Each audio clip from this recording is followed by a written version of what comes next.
There is a German winner around this weekend, Michael Schumacher, now a quadruple world champion. Today he drives Spa-Francorchamps, his favourite, the longest and quickest circuit on the F1 calendar. The Germans won here 4 times, not in '98 though. Coulthard on the receiving end of a rare slip by the Rainmaster. Oh, this is quite appalling. This is the worst start for a Grand Prix that I have ever seen in the whole of my life. Spa bites.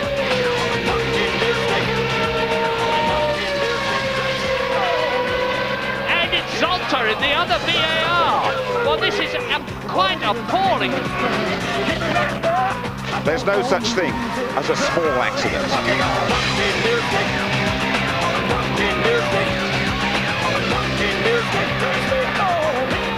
In the Ardennes forests, the weather changes in the blink of an eye. Fog and rain yesterday morning, one practice session wiped out. A wet start to qualifying. Then Formula One's next potential superstar found the sweet spot on the right tyres.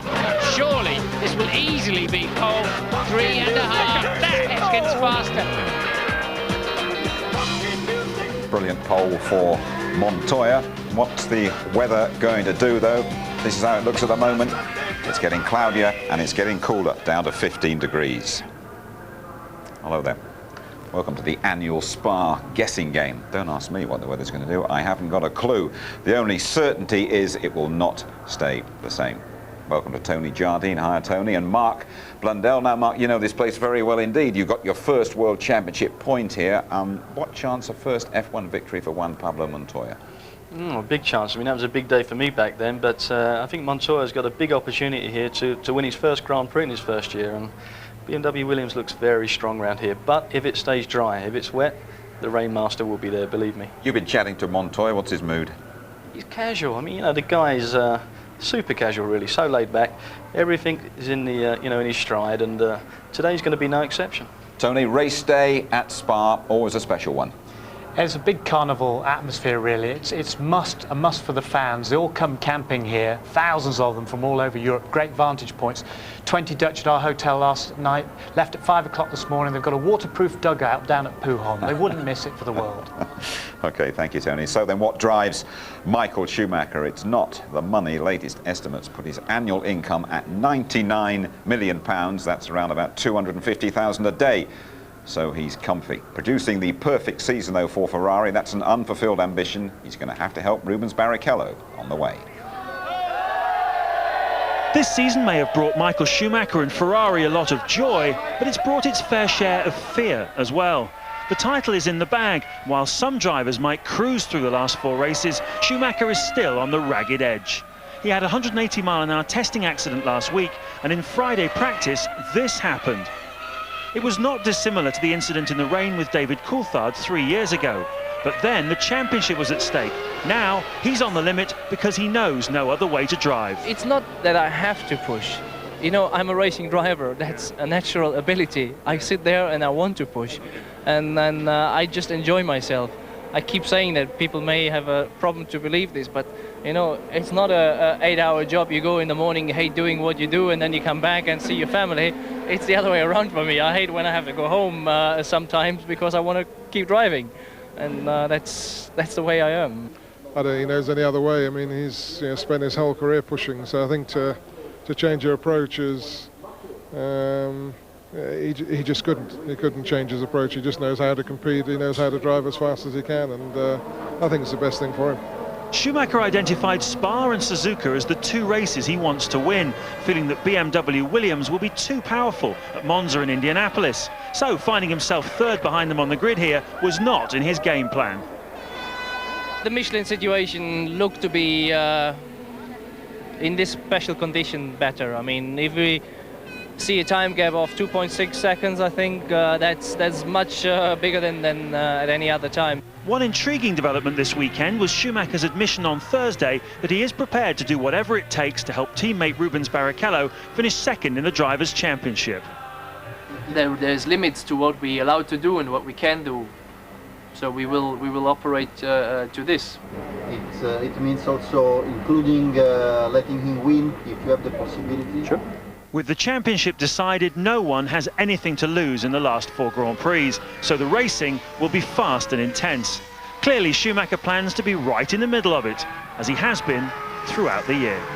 In the middle of it and helping Barrichello then, Michael Schumacher is quickest in morning warm-up. He could complete his century today. After first there is nothing, well that's according to McLaren boss Ron Dennis.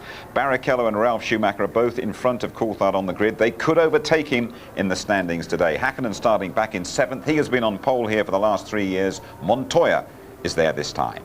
Meantime, in the Constructors, Ferrari champions again, but Williams, both cars on the front row, they could get even closer to McLaren, and every point like gold dust as Sauber, British American Racing and Jordan scrabble for that 4th place.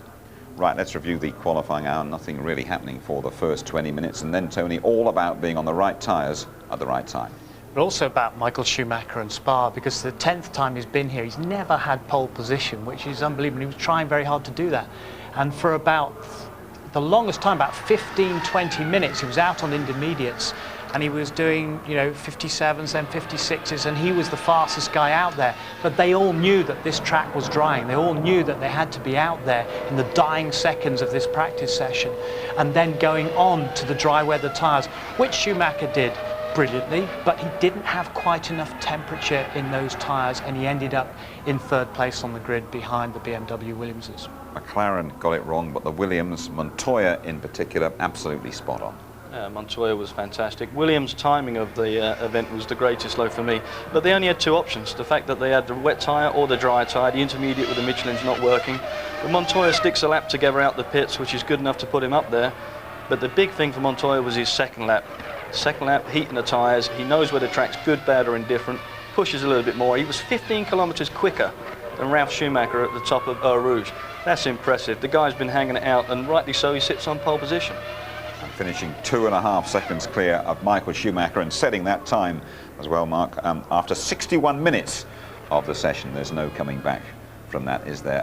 Tony, the McLaren boss Ron Dennis not happy and launching an official protest yesterday. What was that about? Well, yellow flags were out and the car was off. I think it was Heidfeldt's car down at Stavelot, and so he protested 17 of the cars for not slowing down during that period. So that meant that the stewards had to take it seriously, look at all the telemetry of the cars, see if they'd slowed down. But at 8 p.m. last night it was thrown out and the grid stayed as it was because of the changing circumstances of the weather. Was that sour grapes from McLaren, or were they just looking to clarify things? I think clarity is the word there. Ron Dennis, knowing Ron Dennis as I do, he's always looking to clean up those grey areas. And if there is a grey area, and that really is one which came out yesterday, he wants to see where he can make it black and white. I don't think he got anywhere with it. It got thrown out, as you say, but he's always looking for the angle. Right then, Tony, race 14 of F1 2001. Just talk us through the grid. Well, Juan Pablo Montoya is superb, second pole position in 3 races, and Ralf Schumacher alongside him for the second time for BMW Williams with front row of the grid. Heinz-Harald Frentzen, an incredible 4th. He said I was hesitant, but Prost forced him to go out on the dry tyres towards the end.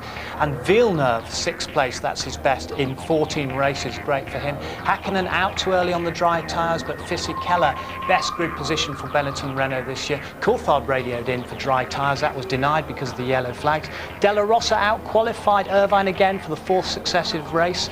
Raikkonen and his teammate Heidfeldt both had gearbox problems and a lazy wrong tyre choice left him back there, and Button said the intermediate Michelins weren't working. Truly worst grid position for 51 races. Irvine back there, Bertie back there, and the last 4 on the grid were outside the 107% rule. Alonso, Verstappen, Marquez and Bernoldi, but they were allowed back in because of the weather changing. But it certainly was Williams' day. I wanted to be on the safe side since I thought I was first with the time I had, so I didn't want to risk too much. Then it turned out to be not enough pushing. Yeah, I think the timing was perfect. I think Ralph's as well. You know, he was right behind me, so he had a slightly better track than me, but you know, I push a bit harder. We didn't have enough confidence in the intermediate tires, so we decided to go with the dry tires straight away, and that paid off then for us. You can almost see it coming, that we needed to be just out at the end on grooves, or as it turned out on the slicks. And you know, I was having a bit of dialogue with the team, but unfortunately they didn't feel there was the time to make the change, so it was to try and make the best of a bad job really, and we paid the price. We're in 9th. They've paid the price, the worst grid slot for David Coulthard for 3 years. Well, since the Hungarian Grand Prix, a couple of high-profile drivers have swapped team, and another change at the top at Jaguar as well. He was a bold appointment as principal of Jaguar Racing, but now the experiment is over. Bobby Rahal has gone back to America after being deposed by Niki Lauda, who now assumes full control of the team. The flashpoint was an offer Rahal is alleged to have made to sell Eddie Irvine to Jordan. It was the final straw for Jaguar, although Lauda puts a different spin on it. It simply came about that Bobby was doing 2 jobs, one in America and one here. And Formula One needs much more detailed work, really, in a way, because it's a lot of work, as you can see. And then we both came to an agreement that he goes back to the American side, because this is where he's coming from. And it was a friendly departure, if you want to say so. Meanwhile, we've had the most significant driver move of the season. Jarno Trulli will leave Jordan after 2 years to go to Benetton, who become Renault next year. In exchange, Giancarlo Fisichella calls time on his 4-year career at Benetton to take Trulli's Jordan seat. Judging by the look on both drivers' faces, Jarno feels he's the winner in the deal. Giancarlo's expression reveals his true feelings. I'm very happy about that. I think for the future is the best choice because I got 3 years contract.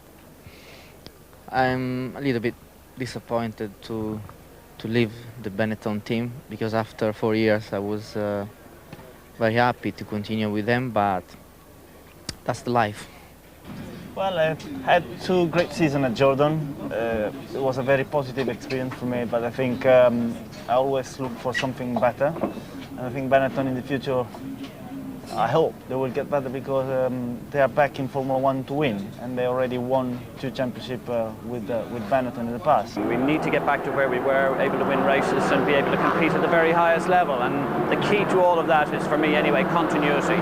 And a 3-year contract with somebody as talented as Giancarlo was the key thing in the turning point of signing him. It's been a long, drawn-out saga. Up until recently, it looked as if the 2 drivers would stay put. But behind the scenes, there's been a lot of horse trading. I mean, the decision was made before, but I don't know why they've been waiting for so long. You know, anytime you're dealing with Jordan, it's not so easy, you know. Anything with him is difficult. Well, initially, the agreement we understood was that a 1-year deal was never really acceptable to Jordan, and for a variety of reasons, because that contract is, Jarno's contract is jointly owned by Benetton, Renault, and of course Flavio being his manager. And when it became a 1-year deal, it became far less attractive because not alone that, but we have a partner in Honda and we have a lot of new things happening for next year. And of course that information would be privy to Jarno when he would eventually have to go back to join Renault. The moves have unlocked the key to the driver market, and the other pieces will soon fall into place. Jordan would like to run Fernando Alonso alongside Fisichella next year, but they also hold an option on Jean Alesi. Minardi, meanwhile, plan to run Alex Young next year and will give the lucky Malaysian his Formula One debut at Monza in a couple of weeks' time. Arrows may have a seat free, as Enrique Bernoldi is currently out of favour, while Prost would love to keep Luciano Berti and Heinz-Harald Frentzen next year, provided the finance allows. But one team still to confirm their drivers for next year is McLaren, although Mika Häkkinen's manager Keke Rosberg recently let the cat out of the bag by saying he's already signed Mika up to partner Coulthard for next season's campaign. Now, Marco, Giancarlo Fisichella saying, "I'm very happy." He looked miserable there with his switch. There wasn't a lot of fizz left in him, was there? But, you know, I think he should be right to be unhappy. The fact that next year with Benetton was going to trigger off a $10 million deal for him, that's been taken away. But more importantly for him, the likes of Renault coming back in to take that team over, they will be strong. They're such a powerhouse. They have been winners in Formula One. He knows that's the team to be. It's going to go forward. Truly's got the upper hand now with this switch. Tony, they call it the Piranha Club, don't they? And Briatore and Eddie Jordan both taking little bites out of each other there.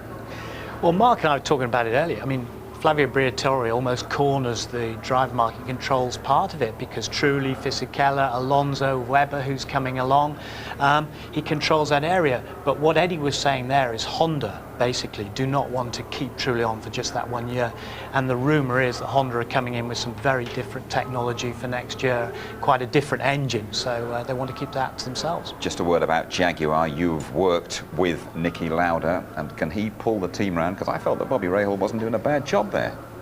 I thought Rahal was doing a good job, but till you talk to some of the people on the inside. But the thing is, Nicky is really, really prepared to learn, and he put his hand up yesterday after they messed up in qualifying and said, look, the buck stops here, which is a very good sign, but he's got a superb relationship with Irvine as well, and they're really working well together. And Irvine thinks he's going to do a super job, so do I. Thank you. Well, the motor racing world has been paying tribute to Ken Tyrrell, who died at the age of 77 after a lengthy battle with cancer. Here's Martin Brundle, Tyrrell driver in the mid-80s. It's a very sad time in Formula One. We've lost one of the great men of our sport, Ken Tyrrell. I'm here with Frank Williams, but first, Sir Jackie Stewart, as ever blazing across the globe somewhere, was very, very keen to say the following words. The world of motor racing's been hit terribly by the loss of Ken Tyrrell. He was one of a kind, and there will never be the like of him again. He had the integrity of a man with enormous conviction for the truth. He trusted people and he expected people to trust him. I certainly did. I never had a contract with him after the first year that I drove with him. He was like a father to me. He brought me along as a young driver, taught me about gear ratios, taught me how to behave and what not to do more than anything else. But I was only one of many that he brought along and guided into the higher echelons of the sport. Ken Tyrrell was a remarkable man, one of a kind. There'll never be the like again. It's the passing of an era, and motor racing has suffered a tremendous loss. Frank, you knew Ken for the best part of 4 decades. What memories have you got of him? I first met Ken in 1964, and he was certainly the class act for a number of years in his heyday in Formula One. I think he had Jackie Stewart well under control, and he gave him some very good lessons in discipline and approach, and between them they were quite a wonderful partnership, one which I tried to emulate, totally without success for many, many years until help arrived. Ken for me was a born racer, but there's quite a few of them about, but he also knew about racing. He understood it from top to bottom. Additionally, I would say for me he had crates and crates of bottle. He had just an endless courage, and the best memory I have of Ken is standing up to Bernie in our very argumentative Formula One team meetings, time after time. The only one of us who ever really stood up to Bernie. He was totally fearless when confronting the man, got the better of him quite often, and we all loved to see that happen because we couldn't do it. The love of his family was first and foremost in his life. He was a very strong family man, but he was so into Formula One. As you said, he was an enthusiast, wasn't he? I mean, I spoke to him just a couple of weeks ago, and he was still absolutely on the pace. Every question he asked me was really, he understood Formula One so well. Yes, I spoke to him perhaps not as often as you, but once a month I'd call him, and the experience for me was the same as the one you've just mentioned. He knew what questions to ask. He was truly interested right up until his end. I think what it's all about really is we're missing Ken Tyrrell, but I think we're celebrating the life of Ken Tyrrell in Formula One. And look out for a programme about Ken Tyrrell on the weekend of the Japanese Grand Prix. That's in the middle of next month. All of us have been shocked and saddened by the death of Brian Moore. Now, Minardi have new sponsorship in Monza. As James said, they'll have a new driver, the Malaysian Alex Young. Next season, they will have a new Asiatech engine as well. They staged the first Formula One two-seater race at Donington. They called the event Thunder in the Park. Nigel Mansell caused his own personal rumble. Our Louise Goodman found herself in the eye of the storm.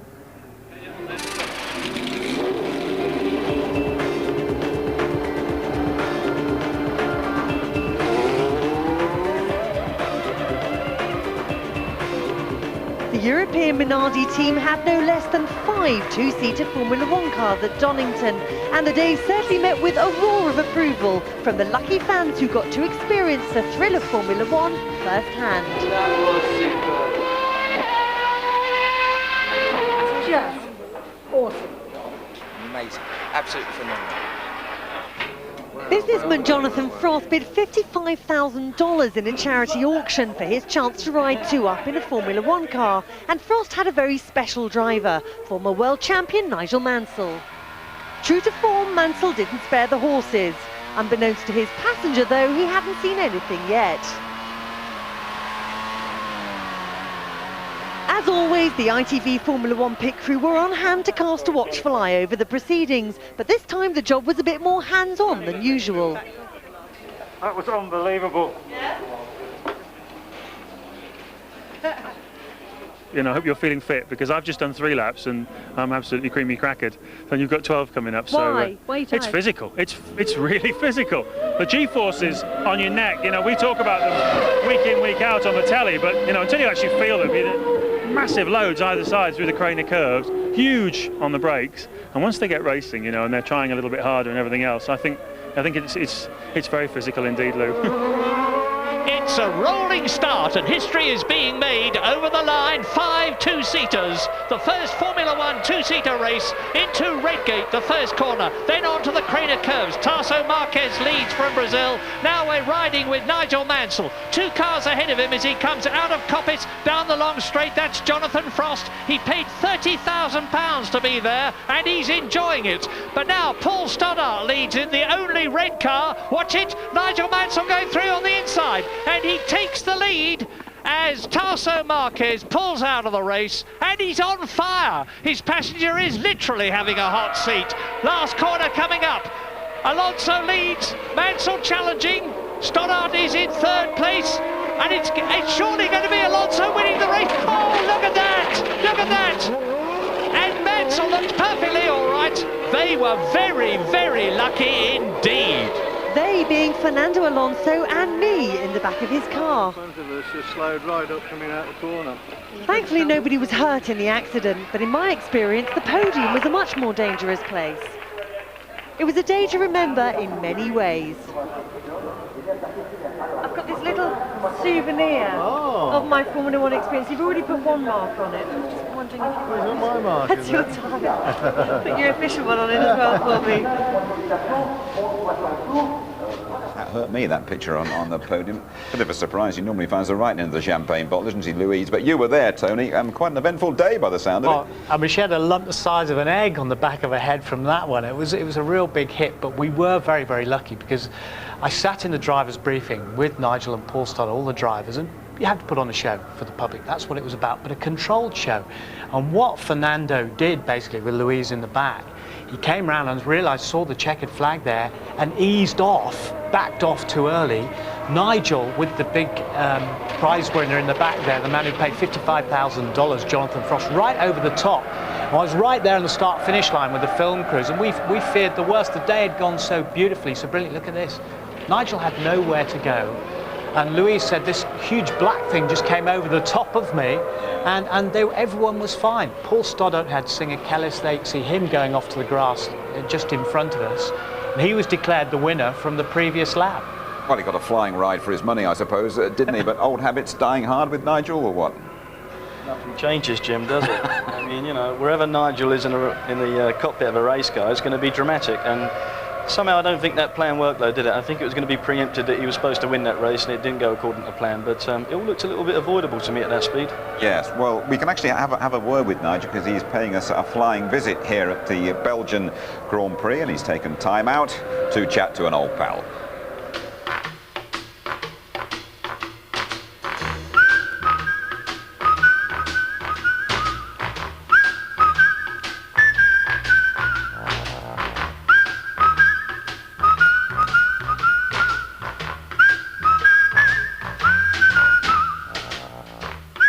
Is it good to be back?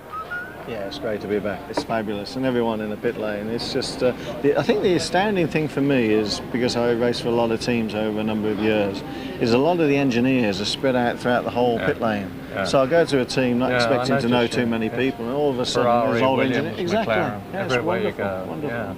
Yeah. What other changes do you notice? The traction control, I think, is too harsh coming out of the hairpin. I think if some drivers made it a little bit softer, they'd get out the corner even quicker. But I mean, some cars are incredibly stable coming out of that corner. And I can remember, obviously nowadays, when we're having to squirt it, back ends jumping all over the place. Do you approve of it, traction control? Not totally. But you know, it's the evolution of Formula One, and it'll be here for a little while, and then they might put it back again. But it does make a big difference. Now, you won here in '86, and you had umpteen second places. Opinions of it as a track? Oh, it's a fantastic circuit. It's one of the most beautiful circuits on the calendar, especially if the weather's you know, nice and the sun's out. It's up the top section. They've got some beautiful fast gear corners, which are very high speed, good a lot of G, and you just got to technically get it right. Well, now, Michael Schumacher, Nigel, has almost done. Before you say anything else, he's brilliant. He's done such a brilliant job, not just as a driver, but as a human being. You know, I think Michael's a super guy, incredibly quick, and I think, you know, we've got even more to see in the coming years, and he is a superstar. What about David Coulthard? Did you think he ever had a chance of winning a championship this year? David had a fantastic chance at the beginning of the year. He was on a roll, he was close. Now David's been let down, unfortunately, regrettably, by some reliability problems and also getting off the line. And whoever's, you know, whatever problem that is, it's unfortunate, because then the championship went away very quickly. Ralph Schumacher and Montoya. Very quick, both of them very quick. Ralph is now matured totally. The years he's had in Formula One, he's with a great team. Patrick Head and Frank, we know what a superb team they are, and the Williams team. I mean, they'll be winners next year. What about the old boy? Do you miss it? I do. When I've come back here today, it's just wonderful to see, you know, so many old friends, and you know, it's 20 years of my life, Murray. And it's even longer that when you put the formative years together. 50 of mine, mate. Yeah, I know. Well, it's actually 31 years of mine, but I didn't want to admit it, Murray. How did you roll the Minardi at the track? What happened? We had a totally choreographed race. Yeah. And unfortunately, Alonso missed the last lap.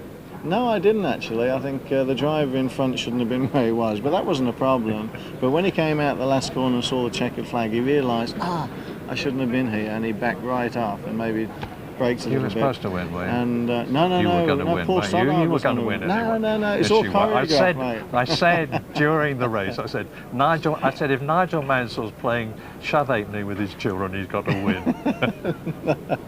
Not at all, Murray. Nigel, it's nice to see you. Thank you. Good to see you, Murray. Honestly, Michael, it wasn't my fault. It was down to that Fernando Alonso, believe you me. Nigel Mansell here chatting to Michael Schumacher, and Nigel Mansell would be absolutely delighted about a British winner here this weekend. His name is Justin Wilson. He's a 23-year-old Yorkshireman from Sheffield, the first ever British Formula 3000 champion. He's got a problem with his height. He's 6'3" tall. He is known affectionately as the Flying Giraffe. He finished second in Spa for the 5th time. This season he has won 3 times. Congratulations, and congratulations too from girlfriend Esther.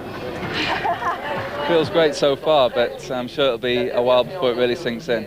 What we're working on at the minute, trying to get an F1 test, and from there we know where to look. So we're just speaking to a few teams, seeing what the possibilities are, and just see what comes up. I knew it's going to be a long, hard task, and you know, to do it on merit rather than bringing the money is always going to be much harder. So I just hope that, you know, I can do enough to do that, be excellent, and it's what I've worked for all my life, and hopefully that's what I'll be doing.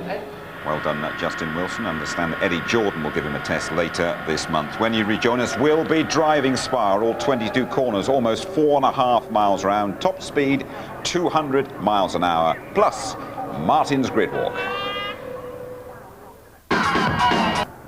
20 minutes to the start of the Grand Prix. Still dry. You are back with us at Spa-Francorchamps. The majority of the drivers enjoy racing here. They respect the traditions, the test of their skills. We've had big accidents, though, in recent years. Remember Fisichella destroying his Benetton in warm-up last year. Here's Martin Brundle with the Italian's best qualifying lap. Let's have a look at the difficult track conditions that have given us such a topsy-turvy grid for today's Grand Prix. On board with Fisichella, the lights are blaring green. We're in play down to La Source. The first corner, a right-hand hairpin. First gear, just 40 miles an hour. Very, very damp on the exit. And heading downhill to Eau Rouge. It's damp all around.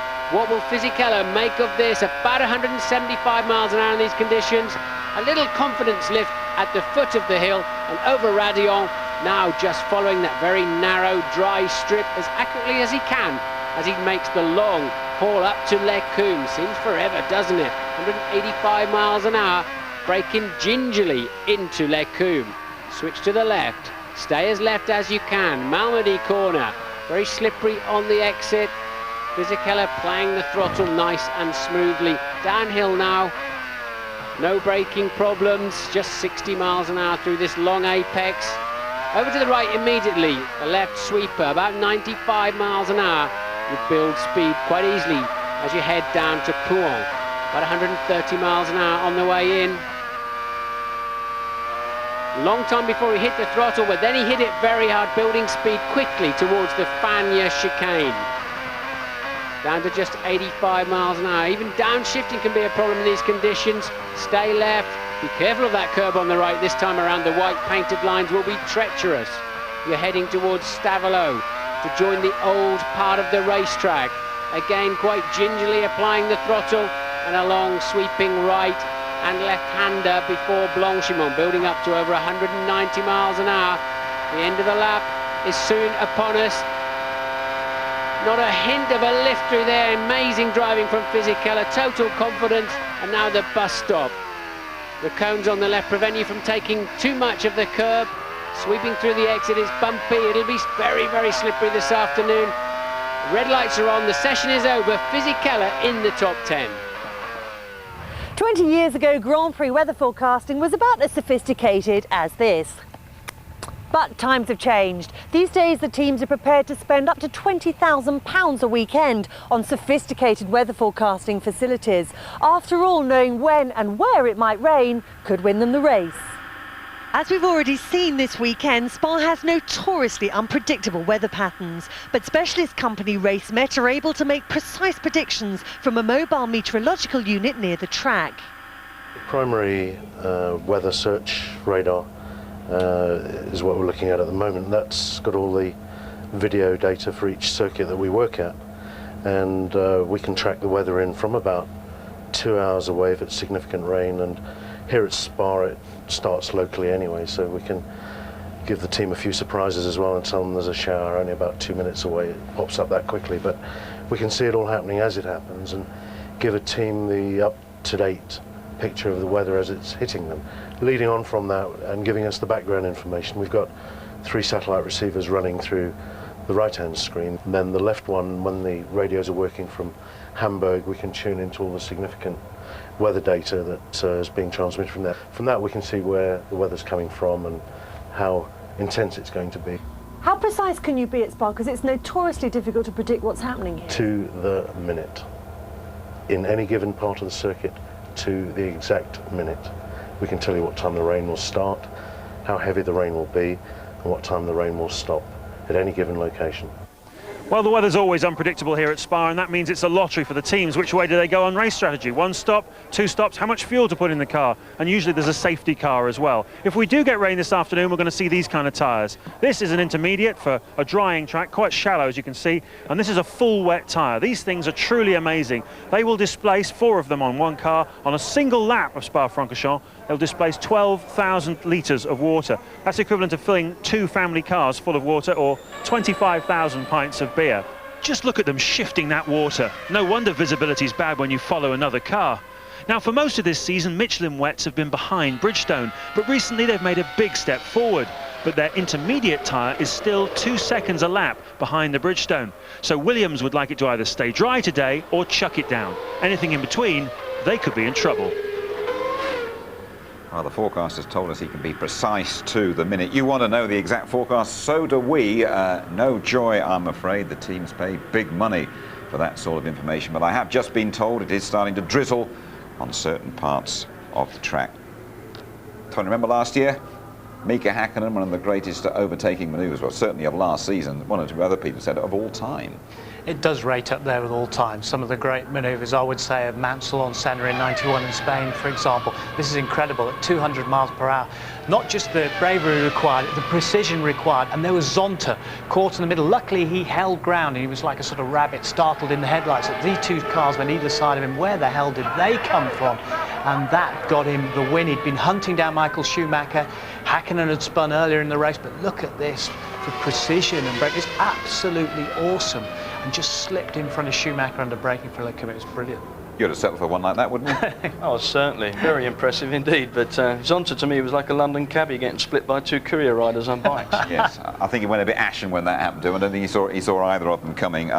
Little bit of a problem this morning for the young Minardi driver, Fernando Alonso as well. The cameras didn't capture the accident, but that is the aftermath. A 190-mile-an-hour smash for Fernando. Fernando, that was a nasty accident. Tell us how it happened. Yeah, I had the problems with the front tires and the steer everywhere, and I touched the grass with the two left tires and, you know, finishing the wall, but no problem, ready to race this afternoon. Your car's a bit of a mess, but no damage to you? No, no damage, only the leg a little bit, but nothing. Down to Martin. Raining down there, Martin? It is a little bit, Jim, believe it or not. Hello, everybody, and welcome to the grid. Here's the safety car. We've sometimes seen this race started with that car. It does exactly what it says on the tin. It is there to neutralise the race. We're not expecting to see that for the start of today's Grand Prix, but you can smell it in the air. You can smell the moisture, and for sure it's spitting with rain. The team bosses and managers that I've spoken to are all saying that they're not expecting rain, but of course there's almost a little microclimate here, all of its own. Well, if you've looked at the grid, you will have noticed that there are 3 German drivers and nil English drivers, but we still win on aggregate in that case then, don't we? But the pole sitter, Montoya, doesn't want to talk to I gave him a thank you very much, Karl-Heinz, that's much appreciated. He wants to keep concentrated, he's desperate to win his first Grand Prix. So let's see if we can find fellow front row sitter, Ralf Schumacher. Is he around? Can't see him anywhere at the moment, so he's obviously off the grid. Can anybody see Ralph? I wanted to have a quick word with him, but maybe I'll come back and find him in a jiffy. So there's a very topsy-turvy grid, and in 4th place, incredibly, we have Heinz Harald Frentzen. Let's see if I can find this particular German driver. Poke around in here. Is he up to talking today? Yeah? Heinz Harald, quick word for ITV? Yeah. Good stuff. Congratulations, 4th place on the grid. Did you expect that before you came here? No, actually not. It was very special circumstances yesterday in qualifying, and I have to say we are very happy with this result, but we're going to see now in a race how competitive we can be on constant conditions. It will be tough for us, that's for sure. But you were quick in the warm-up. Yes, we managed to improve the balance of the car since Hungary, and we have made some steps forward. So it will be better anyway since Hungary, that's for sure. I don't know whether you noticed, but both Jordans are behind you on the grid. Well, I didn't look that far behind, actually. Nice one. So what weather are you expecting today? Well, for me it's okay. It can happen everything. If it rains or not, it's good for us. If we have some action in a race, yep. Good luck. Thanks for talking to us. Let's have a little wander around and see who else is around. If Rubino is in his car yet or hanging around, I wouldn't mind seeing Rubens. He's, well, I won't see Rubens here. This is Michael's car. Rubens is behind. Michael has done his normal TV interview. He only does one, and that's for his contract with the German TV. Rubens has had a very quiet weekend, really. We haven't seen too much of him this weekend. How long have I got left? I've got a minute left. I don't know if we can have just a quick word before he gets his earplugs in. Just a quickie before your earplugs go in, Rubino. I was saying a rude word here. I hope you haven't got that. No, we didn't pick it up. Okay. I promise you. I didn't hear it anyway. Everything okay? You've had a quiet but successful weekend? Well, you know, I think it's very successful on the point of, you know, I was the first one to have the wets on qualify. But I'm back in 5th. Didn't have a very good warm-up, but I didn't have a good one either in Hockenheim, so I'm hopeful. Yeah, and what weather are you expecting here at Ferrari? It's very difficult, but as you know, it's going to rain at some time during the race. It's going to rain. All right, somebody trying to stick something in your ear. I'll let you get on with it. Back to you in the studio, Jim. Thanks very much indeed, Martin. Don't worry, you'll sort out those Ferraris for the race. Let's get a couple of final thoughts. So we Mark Blundell first of all. I think good opportunity for Montoya. The problem's going to be whether it's going to rain, and as anybody knows, it could happen any minute. And if that does happen, Ferrari, Michael Schumacher will come to the front and go into the distance. Tony Jardine? Well, I'm just going to really enjoy it. You know, savouring the Belgian Grand Prix, especially with the mixed weather conditions. Anything could happen, but I'm really going to enjoy it. Thank you very much indeed, Tony. So there we are then, the cool Colombian Juan Pablo Montoya on pole, and Montoya out to emulate Michael Schumacher and win his first Grand Prix at Spa-Francorchamps. German sport needing a spot of tender, loving care today. The world champion a win away from that 50-second victory, and that would make him the most successful driver of all time. 51 apiece, Michael Schumacher and Alain Prost. We've heard from Heinz Harald Frentzen, very relaxed indeed. Jacques Villeneuve, two jokers really in the top 6. Ferrari's Barrichello. Will Michael Schumacher, as he said, help teammate Rubens Barrichello during the race? And way back, we haven't even seen them, the McLarens, David Coulthard and Mika Häkkinen, who has gone well round here. They have to rescue their weekend. We're all looking anxiously towards the sky. Rain is around the corner, and we are all primed for the Belgian Grand Prix. Vorne, da steht Montoya. Ja, vom Start wird viel abhängen. Wer vorne liegt, der wird natürlich das Tempo diktieren können.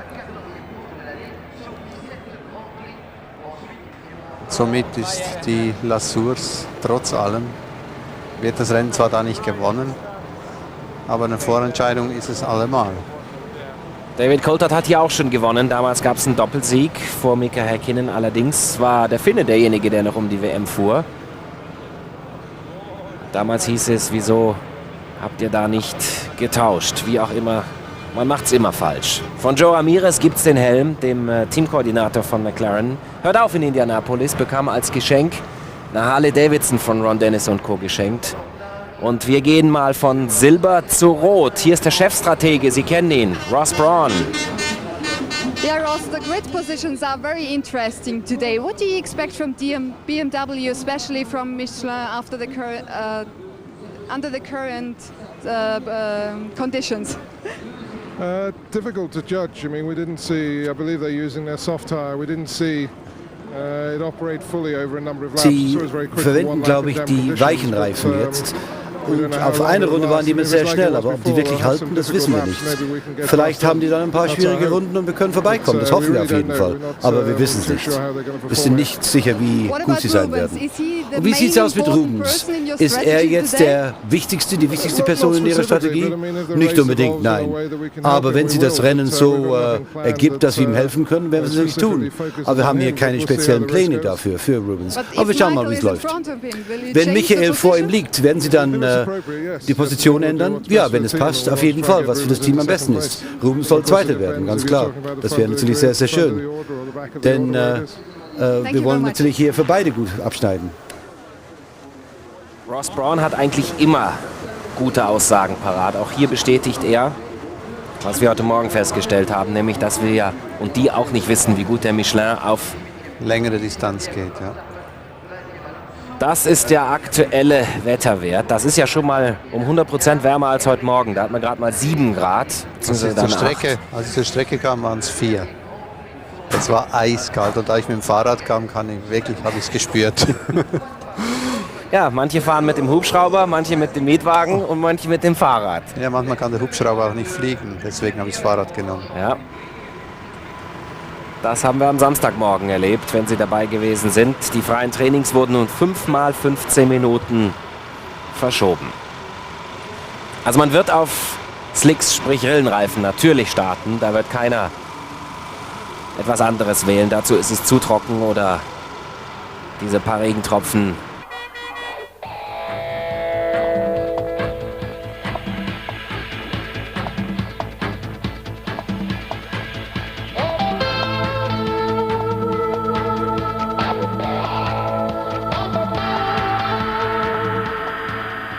It's the Belgian Grand Prix, round 14 of the championship. You are back with the ITV F1 team at Spa-Francorchamps, along with Monaco, accepted as the driving test of the year, starting with a 160-mile-an-hour dash to the first corner. Let's join Martin Brundle and say a very good afternoon to Murray Walker. What a fantastic place this is. I love it. And look, there is that 160-mile-an-hour dash down to the first corner.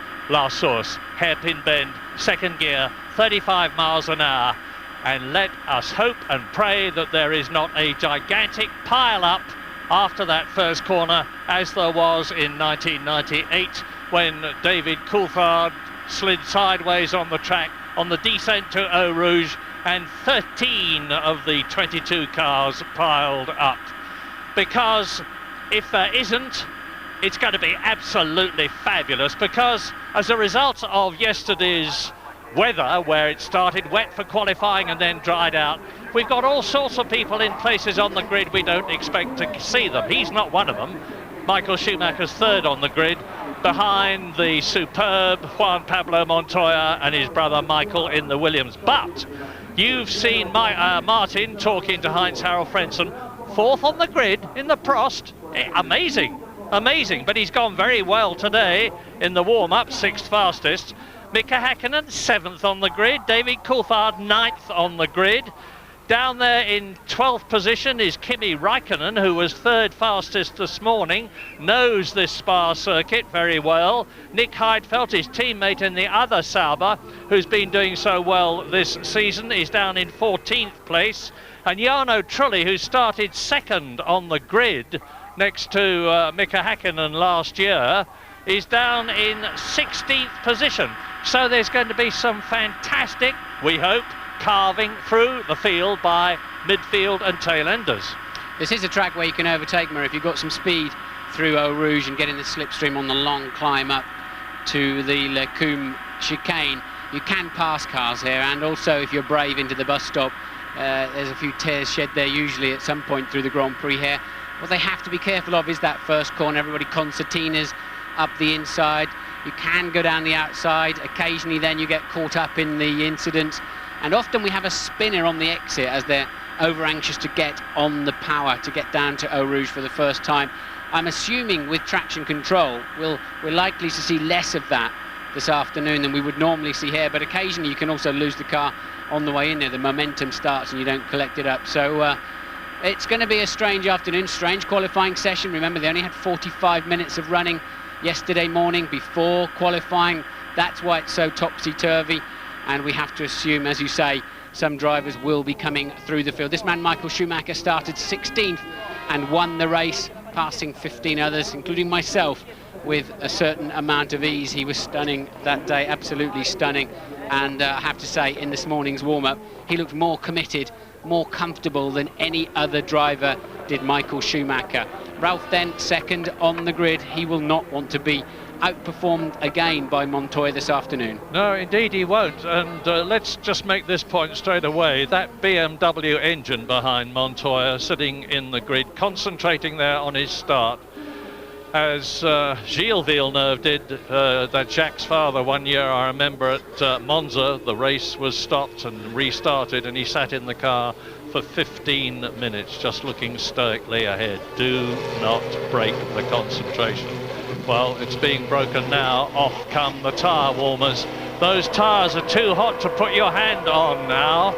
and they will get hotter still when they get up to race temperature. Not very much hotter, but as much grip as possible. Great unknown this weekend for tyres. Obviously Montoya starting on used ones. They're very used by the looks of it. I think we could be back into the Michelin scenario where they're good in the beginning, fade, and then come back again once they've cleared the rolled up rubber off the top surface. But they've had so little running, so much of it has been with a drying track or in the rain, that the teams have a lot less data than they would normally like to have going into a Grand Prix. And you can hear the engine revs rising. They rev massively high these days, and away they go for the installation lap. Once again, the BMW Williams team sitting out most of the warm-up, saving their engines. They clearly rev them a lot less in the race than they do in qualifying, so they have less power, and that's why I think they'll not romp away from Michael Schumacher and the others this afternoon. Now, this climb up to Eau Rouge, and they're climbing up from it now, looks quite flat on the television screen, but believe you me, when you come to walk up it, it's very steep indeed. Now they're going up to Les Combes, which is the right and left-hander at the top of the circuit. They approach that at 205 miles an hour in race conditions. Turn right, turn left, and then start dropping downhill to Rivage, the double right-hander. Yes, I can see out of the window, I think one of the Minardis, probably Tarso Marquez, did not get off the line. Alonso, we're hearing it is. I can't, yes, Alonso not getting away initially, but of course those four drivers that failed to qualify yesterday outside the 107% rule have all been allowed to start the Grand Prix, but Alonso with problems already, and we also think that the mechanics were still on the track with 15 seconds to go, and we know from earlier in the year that will mean a penalty. Yeah, and it was David Coulthard that suffered that penalty in the past, and the cars that failed to qualify within the 107% rule were the two Arrows and the two Minardis. But because of the exceptional circumstances due to the weather, they were rightly allowed into the race. So this is coming up to turn 14, the right-hander, where the new part of this brilliant Spa circuit joins the old one, which was just about twice as long and was discontinued because of the problems of weather sometimes being fine at one end of the track and pouring with rain at the other, as we ride with Heinz-Harald Frentzen in the Prost. And I remind you that he is in fourth position on the grid. That's Michael Schumacher ahead of him, led by the two Williams BMWs as they come into the bus stop. And that is a left, right, left. Very, very slow indeed. Not as slow as the last Source hairpin, the first corner on the circuit. And this is where Montoya will, I'm sure, start to slow down and let the rest of the grid assemble behind him so that he spends the minimum time possible on the line and thereby risk burning out his clutch. So that's Pedro de la Rosa, Olivier Panis, Kimi Raikkonen, the rest of them pouring through. Jenson Button in the Benetton. Jarno Trulli well down on the grid because he's down in 16th position. Eddie Irvine only 17th in the Jaguar. They're not expecting to do well here. This circuit doesn't suit them all that well. We're with Heinz-Harald Frentzen on the line. Slightly difficult start. It does incline backwards, and you have to be careful not to let your car roll here. So they'll be using hand clutches, left foot gently on that brake pedal, and something around 10,500 RPM, but not yet. Not until those famous lights start to appear. Cross your fingers and join with me. Let's hope that there's not a pile-up after turn one. Car stalled, it's Frentzen. Frentzen stalled his engine, and he's got to let them... Are they going to abort the start? Yes, they've aborted the start. Charlie Whiting, the race starter, has aborted the start. Well, that's a good thing in many ways, a bad thing in others. It's a very good thing because there's always a danger if you're at the front of the grid that someone behind will arrive doing 100 miles an hour from the back of the grid to the front and pile into you. You remember when Schumacher and Bertie had that problem earlier this season. Well, race stopped, you see, but it never actually started. Frentzen will not then start from P4. He will start from the back of the grid. I do not believe they'll refuel the cars. They will reduce the race by one lap. If a driver clearly demonstrates he stalled the engine before they hit the start procedure, the final part of it, then they will always abandon the start, especially if the car is near the front. An electronics glitch question mark or a Frentzen glitch? Who knows, but you've got to assume that he pulled for first gear and either didn't have enough revs on or the clutch was still dragging a little bit. Remember, Frentzen was always seeming to have problems with the Jordan too. It seems like he doesn't like these launch control systems much. Terrible luck for him, because he worked so hard yesterday to get into that totally exceptional 4th position on the grid. Where would I have expected him to start in the Prost? Well, to be honest, I think about 14th on the grid. This, after all, is only the 2nd race that the German has driven for the French team in, after having been fired by Eddie Jordan from his team. So we immediately go into a restart procedure here, and we'll have a look and see how many minutes they apply to that. Normally it's a 10-minute procedure, and we're understanding the restart is 9 minutes past the hour. That's 9 minutes past 2, and we'll take this opportunity for a short break.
And if all goes to plan, it is now 8 minutes past the hour here in Belgium, or presumably it's 8 minutes past the hour everywhere in the world, but it is a different hour in Belgium than it is in England, for instance.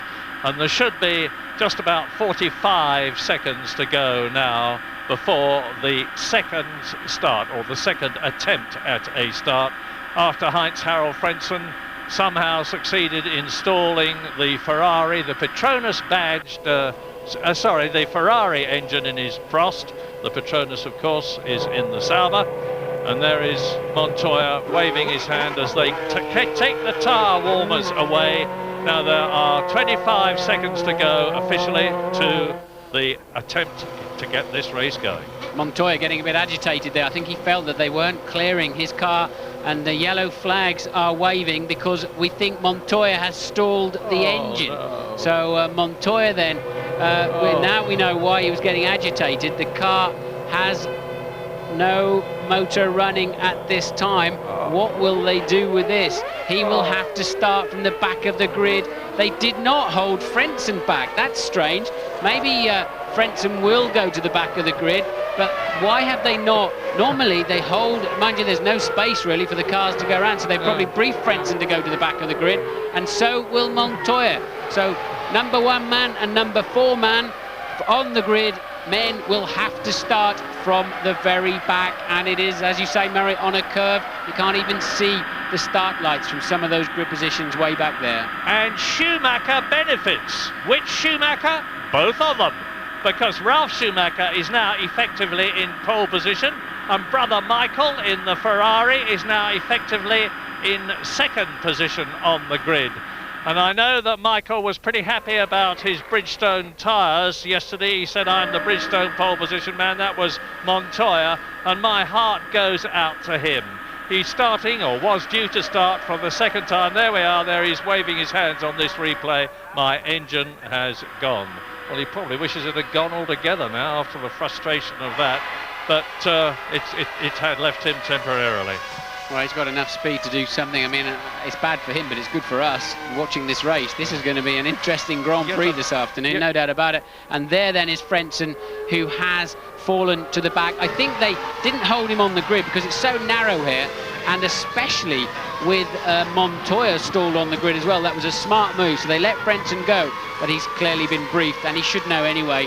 All drivers should read the regulations. He must start from the back of the grid as the penalty for holding up the start proper. And I remember many years ago, Andrea De Cesaris, and one of the reasons this came in was De Cesaris had forgotten to put his air plugs in on the start. There's a surprise. So switched the engine off, and to make sure that nobody else started. And of course in those days there was no penalty, so that's the sort of things we used to get up to, but no longer. Wrote off more cars than anybody else. 12 McLarens in one season. However, Montoya now joins the men at the back. It's starting to get more interesting at the back than it is at the front. I joke, of course, with the 2 Schumachers up front, making it a race of their own, no doubt. With Frentzen no longer behind them immediately. And of course this is now going to be a 43-lap race rather than a 44-lap race as originally planned. And that'll take about 1.5 hours, even if it does not rain. Well, it's looking a bit sparse up there at the front end, isn't it, now? And Ralf Schumacher, now the effective pole sitter, absolutely all clear there in 2nd place. Just his brother he'll have to keep an eye on, steaming up the inside. But we know that Williams to be very strong. And there then is Montoya, right at the back of the grid. Here we go! 3 lights, 4 lights, 5 lights, and it is go! Schumacher, Ralf Schumacher leads. Barrichello coming up into 3rd position behind Michael Schumacher. And they turn in, and Fisichella is well up in the Benetton. He's in 4th position as they drop down to Eau Rouge. He's got ahead of Jacques Villeneuve in the BAR, and David Coulthard from 9th position on the grid has got ahead of somebody because he's tucked up right behind Mika Häkkinen. Here they come up to Les Coupes for the first time, and Michael Schumacher is right behind Ralf, and he's going to try and take him. Can he get through? Fabulous start by Michael Schumacher, who takes the lead on lap 1 of 43. He's going to take a lot of stopping now. Barrichello 3rd, Fisichella 4th, then the 2 McLarens 5th and 6th. They have made progress. Michael definitely got in the sweet spot behind that Williams and found a great toe. You have to assume he's on lower fuel. That really was an easy pass, a lot more speed. We know that they've had to knock some revs out of that BMW engine for the race, as I spoke about earlier, but I'm surprised at just how much under pressure Ralf Schumacher is, and we'll have to see. Maybe it takes a time once again on the cold days. It's just 17 degrees out there on the track for those Michelins to come up to full operating temperature, but Williams under pressure from Ferrari. The starter of the day was Giancarlo Fisichella up to 4th. Häkkinen is now 5th, Villeneuve 6th, Coulthard 7th. They've all made 2 places, of course. with the demise of Montoya and Frentzen, and Montoya is already up to 20th place. Now, this is the interesting bit. Fisichella in 4th position. That Benetton is really showing signs of coming good here in Belgium. It's got a completely new aerodynamic pack engine changes for the Renault, and Fisichella, if he can hold on to this 4th position ahead of the McLarens, will be doing a cracking job, and everybody is really getting the hammer down now. Schumacher leads his brother by 2 seconds. And look at Jenson Button up into 9th place. He's just been passed on that last lap actually by one of the Saubers, but Button from 15th up to 8th towards the end of the first lap, and then just losing a place in the bus stop, and that is an alternative view of the fabulous Eau Rouge corner. And there then is Button. He is still in 9th behind Raikkonen. Yeah, and it's an indication again of the fact that Benetton are getting things together as past the arrows. That's Jos Verstappen being passed by Montoya. Montoya, who started last, and Jos Verstappen started 19th. So Montoya has already made up a couple of places as he comes up towards the Jordan behind him, and Michael Schumacher leads. Ralf Schumacher in the Williams still second. Barrichello, who was pressing him, seems to have dropped back a bit in 3rd position. Then it's Fisichella, Hakkinen, Coulthard. Villeneuve has lost a place. Kimi Raikkonen has lost a place. Jenson Button, as Martin's just told you, has gained 6 places. A storming first lap. And look, he is gaining now, is Jenson Button on Kimi Raikkonen, who is in 8th position. So that's the man to watch, Jenson Button. It's nice to be talking about him again after last year in the Williams. He's had a bad season so far for Benetton, but it looks as though it's coming good. Fingers crossed. Both Benettons flying off the line then. I think it's Raikkonen we've really got to watch. He's the man moving in on Jacques Villeneuve. Villeneuve passed last time around by Coulthard, so 2 McLarens are 5th and 6th. Michael Schumacher then leads by 2.1 seconds at the end of the first lap. And look at this squabble. Jarno Trulli chasing Eddie Irvine in the dark green Jaguar.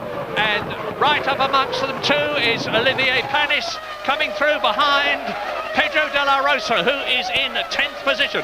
Top 10, here they are. This is lap 3. Schumacher, Michael, Ralf, Barrichello, Fisichella, Hakkinen 5th, Coulthard 6th, then Villeneuve followed by Raikkonen, 9th is Button, 10th is Alesi. And let's follow Montoya up to 16th already then, Montoya. So he's moved through 5 cars from the very back of the grid, Michael. A full 1.3 seconds faster that lap than Ralf. And this then is Hakkinen passing Fisichella for 4th place. Yep, the McLaren goes up a place, and David Coulthard, I suspect, is going to follow him through in the 2nd McLaren, because if Mika Hakkinen can get past the young Italian, I have no doubt that David Coulthard will be able to as well. Coulthard will have to wait, I think, until Les Combes next time around. And no, he won't, because Fisichella's made a mistake. Fisichella made a mistake through the left-hander, and Coulthard then easily making his way down the inside of Pouon and pulling away. Villeneuve now attacking the young Italian. Yeah, Canada chases Italy. Jacques Villeneuve in the BAR, who started 6th and has therefore lost a place, coming up behind Giancarlo Fisichella's Benetton in that position, and right behind them you can see Kimi Raikkonen in the Sauber. So Ferrari leads, Williams 2nd, Ferrari 3rd, now down up into 4th and 5th places, the 2 McLarens. Down to 6th goes Fisichella in the Benetton, and Jacques Villeneuve, the world champion of 1997, has beat. Raikkonen's going to have a go up the outside here, and I think he will make the pass on Villeneuve. Raikkonen very, very fast through Blanchimont and under braking into the bus stop. Magnificent driving there from the young Finn as he takes away Villeneuve's 7th place. Yeah, brilliant by Raikkonen, but let's not forget that he's in the superbly balanced Sauber as Mika Hakkinen runs wide and David Coulthard on the outside of Fisichella. Yeah, that's a replay of Fisichella's mistake and Coulthard taking the place. And look at this little traffic jam. Yeah, and we're on lap 5 now out of 43, remember, not 44, because we've lost a lap due to having to restart the race after Heinz-Harald Frentzen stalled his car, and you can see the McLaren getting a bit loose there as he went through Eau Rouge. Ralf Schumacher second, Barrichello third. Look at the gap between Barrichello and Mika Häkkinen. It is 4 seconds. Michael Schumacher, obviously the fastest so far. His fastest lap, 1 minute 50.5 in round figures. Car getting out of shape was actually Montoya. He's now up to 15th place, having passed Irvine, but really working hard through Eau Rouge. We saw from that overhead camera, the Michelin's not working well at the moment. It's the Bridgestone runners that are on the move. Yeah, and Heinz-Harald Frentzen has not done as well from the back as Montoya. Frentzen, who started last but one, that's to say 21st, has got past Marquez and Bernoldi and is now in 19th position. Montoya, who started 22nd, has passed Alonso, Marquez, Bernoldi and Verstappen, and sorry, he's still up behind Verstappen. He's in 19th place. Michael Schumacher 2 seconds a lap faster than any other man on the track on the last lap. I mean, that's outrageous. He had that kind of advantage in the warm-up this morning. I'm expecting all of the key players to two-stop. I've got a bit of a question mark about the Williams, but two-stop apparently, I'm hearing from various teams, is the optimum. But as I said, so many of these teams do not have as much data, and somebody's had a big one there. I can't see who it is. Pile of tyres, and it's there's a Jaguar and a Prost, so we think it's Bertie and Eddie Irvine. Yeah, it is Irvine. And that Prost is a long way into those tyres. Where is Here it? It is. There is Bertie in the yellow helmet. This is a replay, of course, and they touch as Eddie Irvine goes past.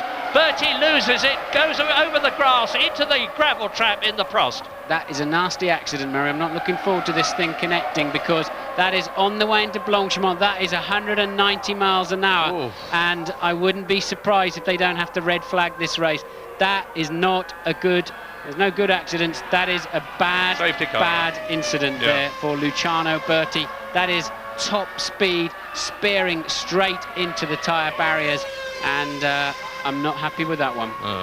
Very, very bad news indeed, as Tasso Marquez comes out of the pit lane after a very early start, but we are all now worried about not the Jaguar down there, and hopefully Eddie Irvine is perfectly all right. But they're actually having to burrow into the tyres quite literally to get at the Prost and find out what's going on in there. Eddie Irvine helping out there. He knows too, like we all know, that is a very serious incident. And obviously Eddie didn't realise that Bertie was alongside him. And they touched. Bertie losing his front wing, only able to go absolutely straight. The safety car obviously is out and leading the race round as we try to establish what has happened to the charming Luciano Berti from Brazil, and he's obviously at best unconscious, because there was no movement in the cockpit when we were looking down from the helicopter. A lot of agitation from the medical people there, and Professor Sid Watkins, who is the FIA's chief medical officer, will have immediately been on the scene, because he literally sits in a Mercedes-Benz with the engine running at the end of the pit lane to deal with any medical eventuality. Problem there is, Murray, is it's an unusual place to go off, and before Blanchimont, and there's no conveyor belt on those tyres. Where the tyre barriers are really exposed, they put a conveyor belt so that you can't get buried underneath those old car tyres. You were talking to Mark on the introduction to the programme yesterday about a place where there was only 4 rows of tyres, and that you were worried that something might happen. They're literally having to drag the car out. You say, is it there? That's the same corner we were talking about. Yeah, it's in that zone. But that is highly unusual to crash on the way in. He's missed the end of the gravel trap, look, effectively, and the little bit of gravel he did hit just sent the car up into the air. So virtually unabated speed that he connected with that barrier. And what's worse is the car didn't ricochet out and let more energy. Here's a replay. You let see, more energy dissipate. Bertie on the inside of Eddie Irvine. As Eddie turns in to take his line, he had no alternative there, which removed the front wing and the barge board, and he goes unabated speed straight over the edge of the gravel trap and the hard grass and into that row of tyres, and he would have been doing, when that accident started, something like 185 miles an hour and would not have been able to scrub any speed off. A very concerned looking Alain Prost, the team principal and owner in the Prost garage, obviously extremely worried about what is happening to his protege Luciano Berti, and I do not like the sight of that blanket screen which has been erected. The last time I can remember seeing that was when they were taking Michael Schumacher with what turned out to be a broken leg out of the Ferrari when he crashed at the British Grand Prix and lost a lot of the season before last. But anyway, the car has now been eased out of the tyre wall. Yes, and they've neutralised the race. They have now red flagged the race, which I think is the only option here this afternoon. Stop. Because that is one of the most serious accidents I've seen for a while in Formula One. It's the severity of the impact and the lack of flailing around and the energy. That's Irvine in the background, you can see, who had a similarly big accident, but that Prost just simply stopped in a very short distance, and they're the ones that really do some damage. But I keep seeing a yellow helmet in there that looks not dissimilar to Bertie's, but that's on a corner safety worker. So Luciano Berti then, I mean, it will be no surprise if he's unconscious, Murray, anyway, because the sheer energy involved in that impact was enormous. But let's hope it's... And looking on the bright side, as one must, I remember David Purley in the Lec car, who had Formula One car, which had a most enormous head-on, flat-out crash, and the total length of the car was reduced, and I'm not joking, to about 3 feet, and David Purley, after suffering really awful injuries, made a complete recovery. So just to summarise, the race has been stopped on lap 6 out of 43 in Belgium, after Eddie Irvine in the Jaguar and Luciano Berti in the Prost had a collision as they were exiting the 190 mile an hour Blanchimont corner, which resulted in Berti leaving the track at great speed and going virtually straight head on into the Armco. For what it's worth, Michael Schumacher was leading his brother Ralph by 0.8 of a second in this what was to be 43 lap race, with Barrichello, Häkkinen, Coulthard and Fisichella completing the rest of the top 6. Ralf Schumacher talking to Michael. Yeah, they'll be discussing the incident. Michael 5 seconds slower on that last lap. He'd lost 5 seconds of the lead. Clearly responded to the safety car boards that have been put out and the yellow flags before we went into a red flag procedure, and that procedure is all about reforming on the grid in no particular order at this stage. There is a line where they go to and wait for a restart procedure, and they seem as if they're now able to get Luciano Berti towards the ambulance. When people say to me, what has changed most in your time in Formula One, I always say safety. And one of the dramatically improved safety situations now, of course, is that the cars all have this removable seat, a special seat which can be lifted out with the driver in it, so that you no longer have to pull and tug at the driver's arms and try to get his helmet off.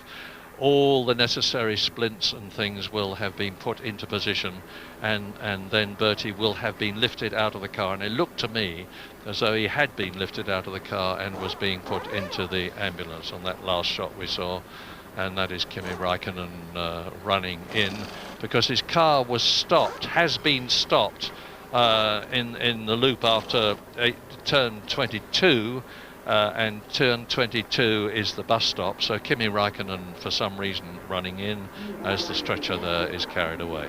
Pointless. He will not be allowed to start the race in the spare car. The race is way too old to be introducing spare cars into the equation, but What bothers me about the Luciano Berti incident is that those tyres can come into the cockpit. I remember going off in Manicourt at the hairpin once like that with a suspension failure and at a lower speed. And the tyres tend to come up the nose and come into the cockpit. And of course, to a certain extent, you are exposed in that situation. So, although since the appalling accident which resulted in the loss of Ayrton Senna at the San Marino Grand Prix in 1994, the cockpit sides have been very much lifted. Here's a replay. See Eddie Irvine trying to take his racing line as Berti is alongside him, and that was the collision. Yeah, I don't want to see too many more replays of this one, please. Eddie Irvine also having a sizable accident, but clearly he's okay. Yeah. Well, there we are. You can see that they are slowly making their way towards the special car there, and we can but hope that all is going to be well for Luciano long term.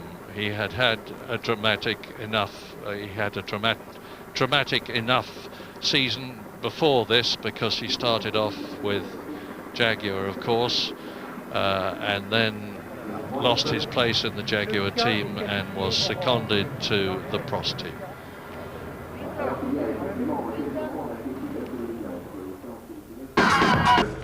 Chez toutes les personnes qui se sentent et qui sont concernées par la sortie de route de Luciano Berti, ce que l'on sait, c'est que tout va bien pour Eddie Irvine.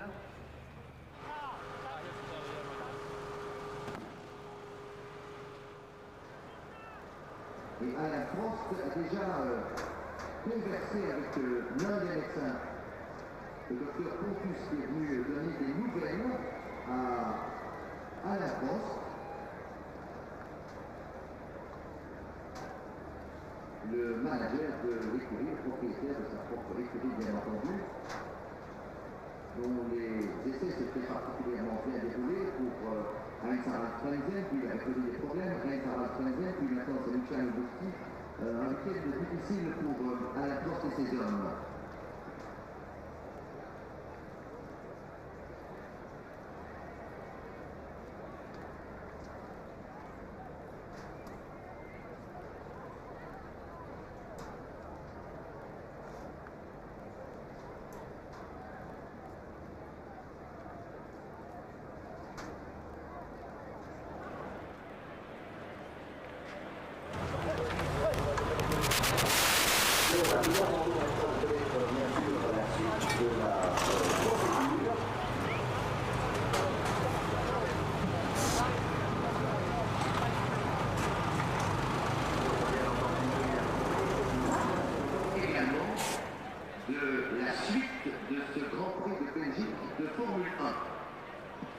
Yes, when we have information, we'll certainly bring it to you, but obviously there's no point in bringing new information or speculating on what we're going to be doing next.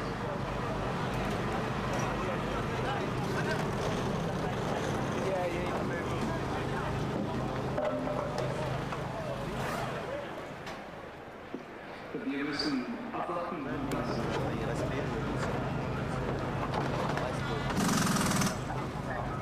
You all right? Any news?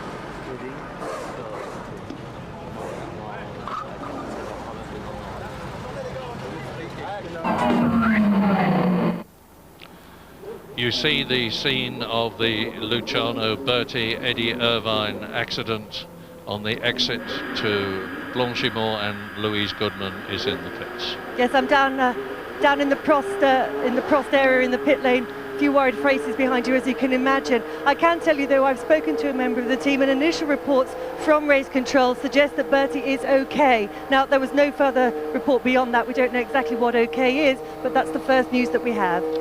Well, it would appear that they have got the Brazilian into the ambulance now from the pictures we're looking at. Eddie Irvine's still down there. And as so very often happens, I remember when James Hunt and when Ronnie Peterson crashed at Monza in 1978, the race that sadly took his life.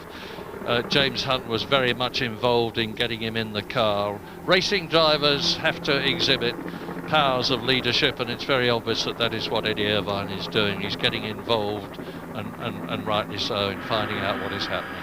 It's good to see so much of the front of that Prost intact. So now it's really, did those supposed safety tyres really come into play? And as you said, Mary, Luciano looked as if he was certainly unconscious, and but the safety cell really has stayed superbly intact there, isn't it?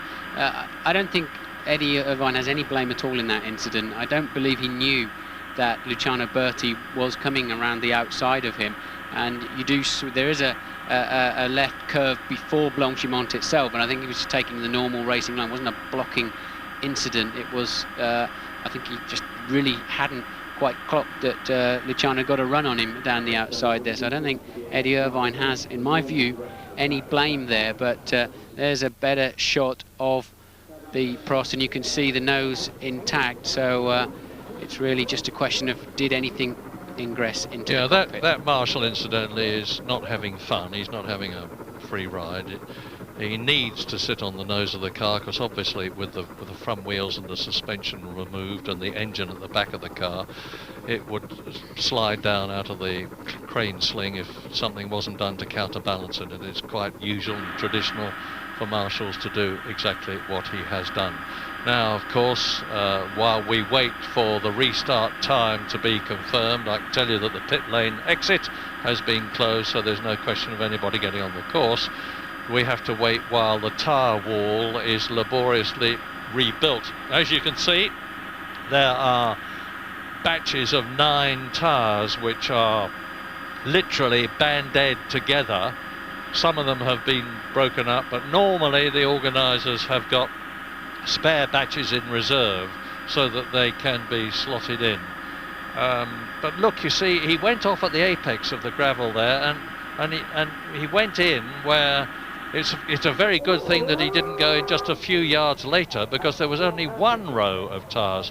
Craig Pollock on the left, Bernie Ecclestone on the right, Flavio Briatore in the glasses, talking about the accident and the restart, obviously, as the amber lights flash over the 5 traditional red lights which start the race. It's a horrible time for everybody involved in Formula One when there's been a big accident and you don't know the circumstances, and there just seems to be a lack of information. It is a long way out to that corner, and it's unclear initially, and there's some uncertainty, a bit of misinformation occasionally, and it's just a very uncomfortable time. So you can be absolutely sure that as soon as we get any information, we will tell you what happens. I'm like you, Martin. I think I've seen enough of this, but here it is again.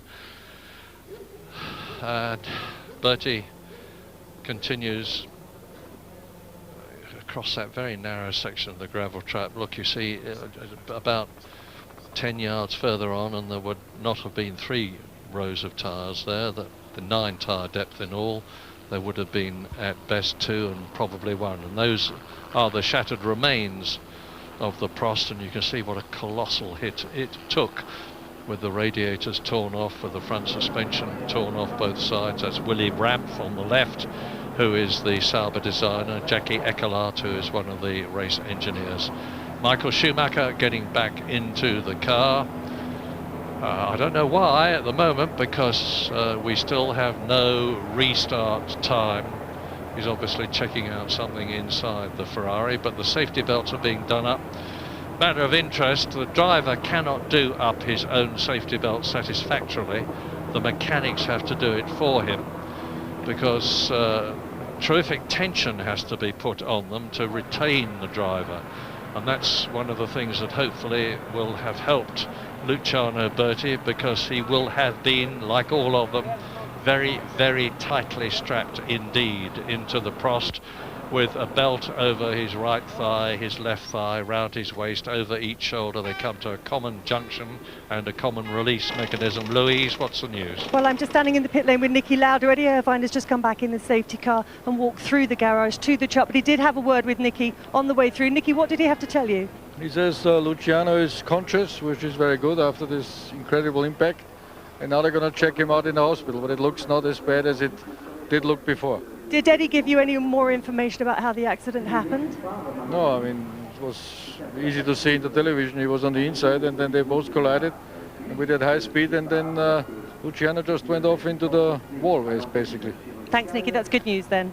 If, let us hope and pray that what Nicky has said is not only true but will be amplified to indicate that Luciano Berti is indeed all right, and if he is, it will be a racing miracle and yet another testimony to all the efforts that the Fédération Internationale Automobile, the governing body of motorsport, led by Englishman Max Mosley and Professor Sid Watkins and the FIA Race Safety Committee, do to make racing safer. You can never make it safe. Motor racing is a dangerous sport. It always has been, it always will be, but you can try to make it safer, and that is what they do all the time, by making the tubs of the cars stronger, by getting the drivers deeper down into the car. Look how little of Mika Häkkinen's head is showing above the safety collar there, which has already saved many drivers' lives. By putting them in the correct racing suits and fireproof overalls, by making sure that they are belted tightly in, that the crash helmets are of the correct design, that there are gravel traps around the circuit, that there is Armco barrier to stop them going into the crowd. All these things have been done and more since, in particular, Formula One began in 1950, and most particularly since the late and great Ayrton Senna was involved in that dreadful accident at the San Marino Grand Prix, being pursued by Michael Schumacher in the Benetton in 1994. And you did, at Rubens Barrichello, and that is the ambulance that will have delivered Luciano Berti to the medical centre, which is the building with the grey roof. Magnificent facilities at every Grand Prix circuit now. Also taking a bit of a heart, I think they delivered the damaged chassis back to the Prost garage rather than to a parc fermé or neutral area, which also gives good indications as far as I'm concerned. But certainly that information through Louise and Eddie Irvine, Eddie was right there on the scene, so he's got as good a view as anybody of all of that, and also the fact that the other Prost is still on the grid gives me a little bit of heart. And me, Alain Prost, the man. What a dreadful season he has had, with all sorts of financial problems. I hope they don't think that is a rebuilt tyre wall that's satisfactory. I don't. That looks to me like a bit of a Fred Carno reassembly, and Heinz-Harald Frentzen. Now, let us hope and assume that Luciano Berti is all right, in which case we can speculate about what is going to happen on the race restart. Will they be restarting it as a new race over the originally intended 44 laps? We had done 4 laps and we're on lap 4. That is the collar from the plastic collar which goes round the edge of the cockpit from the Prost car, which is rightly being returned to the organisers and the Prost pits to have a look at what resulted from the accident in the way of car damage, because they will be looking on this as yet another opportunity to make motor racing in general, Formula One in particular, even safer. Now, I can tell you that there's going to be the race is going to be restarted. There's going to be a new formation lap, and it's going to be in just under 3 minutes' time.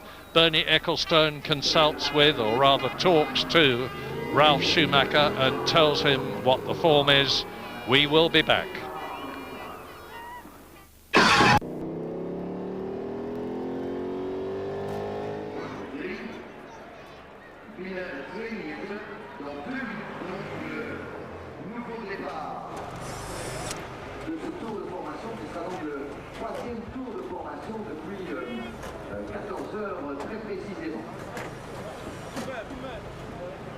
Tour de formation à partir de 14h45, c'est-à-dire dans moins de 2 minutes maintenant pour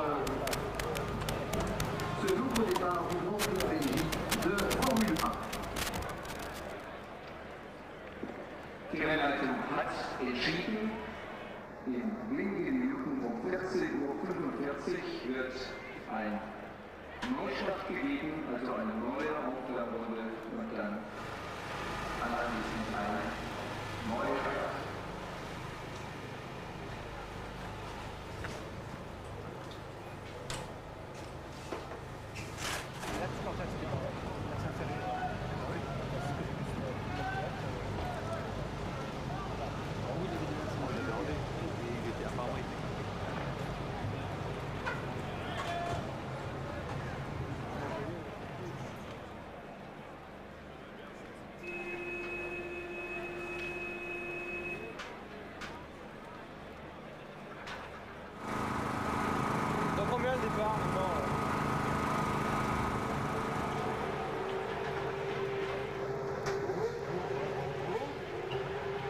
L'atmosphère est évidemment un peu lourde au moment de ce nouveau départ pour le Grand Prix de Belgique de Formule 1. Il y a maintenant 14h45 minutes. Donc, entre ces locales et voitures vont repartir à l'assaut d'un tour de formation. 4 tours ont été comptabilisés. Michael Schumacher devant Ralf Schumacher, Rubens Barrichello. Unbelievable, Vicky.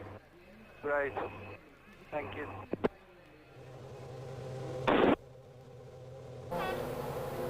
With 4 full laps completed, there is the new grid. This bizarre thing going on at the front of the grid. Ralf Schumacher still up on jacks. The mechanics had to get off in that 15-second period, otherwise he'll get a stop and go. But he'll start from the back of the grid. He's still on the jacks. They've got their synchronization of the procedure wrong. And there is Ralf, absolutely, I've never seen this before, stranded on his own jacks as they were preparing to put the car back down on the ground. They had to clear the grid. They got caught out by the 15-second rule. Bizarre afternoon. Let me take you through the rules. I think this is number 158 of the sporting regulations of Formula 1, and the original race will be null and void, and the new distance will be the number of laps they had competed away from the total minus a further 3 laps. Any car can restart providing it got back to the start-finish line under its own steam, which Raikkonen did not do, so he cannot take the start. So this is a whole new Grand Prix. James Allen. Well, Martin, it just shows you how easy you can take your mind off the job. It's something they've done hundreds of times before, a start procedure. But what happened was all mechanics left the grid. Even Ralf didn't realise that he was still 6 inches up in the air. And believe it or not, Ferrari mechanics were whistling and waving at them, telling them, hey, your man's still up on the jacks, he can't start. Suddenly it dawned on everybody, this awful realisation that the Williams car was stranded. Another bad mistake by the team in just a few minutes. Martin, let me be clear about this. 4 laps had been completed, plus 3 is 7. The original race distance was 44 laps. My assumption, therefore, is that this will be a 37-lap race. Does that ring well with you? I haven't done the mathematics, but I'll read you the clause. The length of the restarted race will be 3 laps less than the original race, less the number of classified laps completed by the leader before the signal stop was given. So I believe you're right, Murray. It'll be the original distance minus 7 laps. So take it from us that whilst we check officially, because we are standing here at the box, that our assumption is that it will be 37 laps, probably less the one. Yes, I think less the one that they are doing now. 36-lap race. So unless I'm very much mistaken, it's going to be a 36-lap race as you look at Kimi Raikkonen's car there. He walked in, and I presume that he is not going to be allowed to start. That's a repetition a repeat of the gearbox problem that both he and Nick Heidfeld had in qualifying yesterday, and which resulted in them, instead of starting about 6th or 7th on the grid, starting down in 12th and 14th places. The drivers don't like restarts, Murray. They consider it the most dangerous part of Grand Prix racing, and they're never happy with restarts. So the race will be 36 laps, it is clear. 36 laps, Michael Schumacher in pole position. No Ralf Schumacher there because he's going to be starting from the back. What a dreadful race it's turning out. There is Ralf Schumacher, sort of in the middle of the pack. Heaven knows what he's doing there.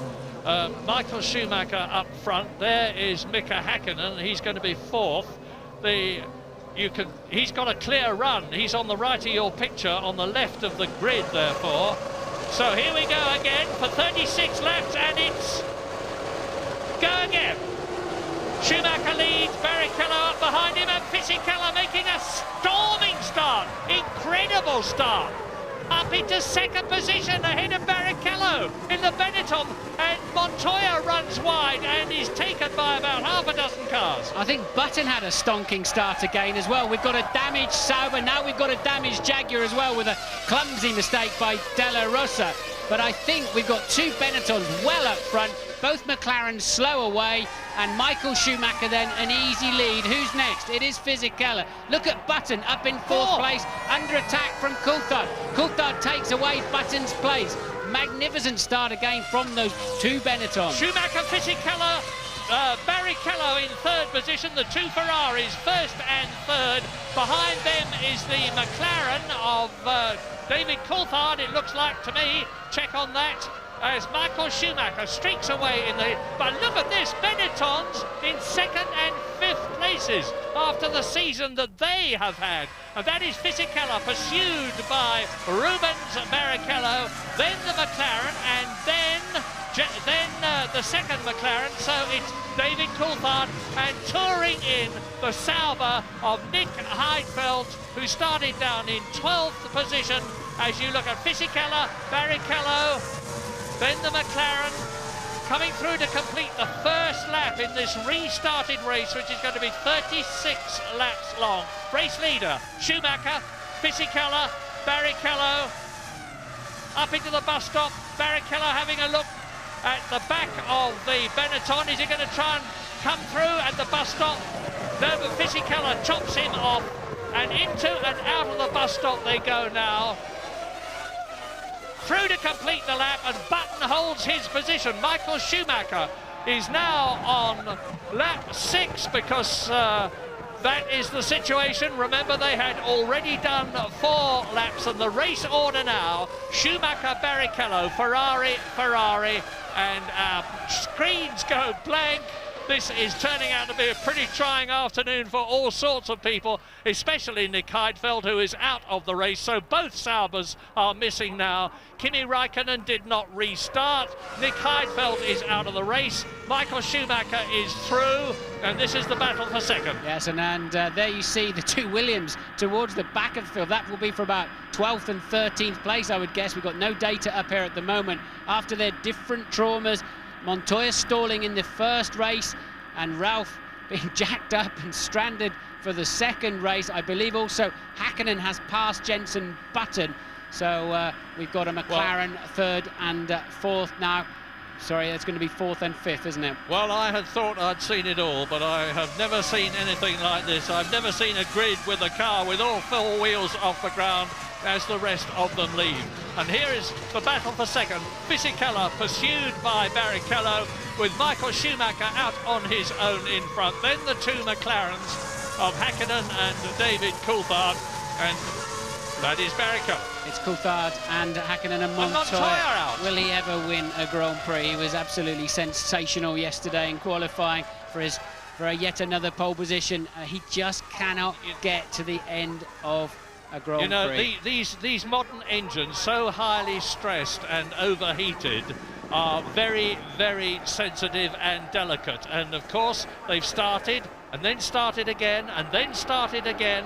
They've been sitting on the line, cooling down, then heating up again, and I suspect that's what's happened to the BMW engine in Montoya's Williams. Well, they've got an Achilles heel there as well, haven't they, on reliability. That's why they sit out the warm-ups, Murray, and keep the revs and engine mileage down as much as they can. They're clearly exposed in that area at the moment, and there's a graphic demonstration as Montoya falls out of the race. A Jaguar in the pits, that'll be De La Rosa. He clipped the front of the slowing Heidfeld at the restart. He didn't need to, he had plenty of space to get around him. So De La Rosa then in the pits. We haven't seen him leave yet, and still Barrichello can't find a way past, and looks like he's out of the race. And that says a heck of a lot for Fisichella, and even more for Benetton and Mike Gascoigne, the Benetton technical director, and all the rest of his people who've done such a sterling job, because Fisichella is staying ahead of Rubens Barrichello in second position. Fisichella on sheer merit. He's not making it difficult for Barrichello to get past by weaving, and Barrichello having a real good look now. A terrific scrap for second, third, fourth, fifth. Benetton, Ferrari, McLaren. Michael Schumacher is out on his own in this Belgian Grand Prix, which he has already won 5 times. He lost his win in 1994 in the Benetton. Here is a replay of the start. And you look at the two Benettons like they're in a different gear to everybody else. And there's going to be a bit of a calamity, I think, towards the back. I think the Jaguar of De La Rosa is going to get in the middle of a 4-way fight there. Montoya got caught up in it as well. And that is why we saw so many of them dropping back. Heidfeld's car's already damaged. And I think De La Rosa will now clip Heidfeld out of view now as he passes him later on. The old belt and braces policy, which I've operated in the past, is not working now. We rely on modern technology in the commentary box to tell us what is happening in the race. All the cars have electronic senders on them, as a result of which positions and gaps and all that sort of thing are relayed onto a television screen in front of us, which enables us to keep you in touch, and that is now completely missing. All I can tell you is that Schumacher leads, that Barrichello is having a real good look at Fisichella, corner by corner, lap by lap, to try and make it Ferrari 1-2, that the two McLarens are not actually making up any ground at all on Rubens Barrichello in front of them. And this is a circuit where you can pass. It's not like Hungary, where you can't get past anywhere. There are passing places, but you've got to be right up behind them. Well, we saw enough passes already in the first part of this afternoon's events, didn't we? But I think the timing monitors have gone away. We're on board with Frentzen, who would have started again towards the back of the field. I think they've taken the timing monitors away at the moment, Murray. They were showing the wrong number of laps remaining in this race. They'll have to square that up after the red flag situation. I'm expecting he'll be back again with us soon. We've no idea where Frentzen is. It looks like he's having a sort of a test. He's all out on his own. Having a test day out there, isn't he? Sunday afternoon run at Spa-Francorchamps, and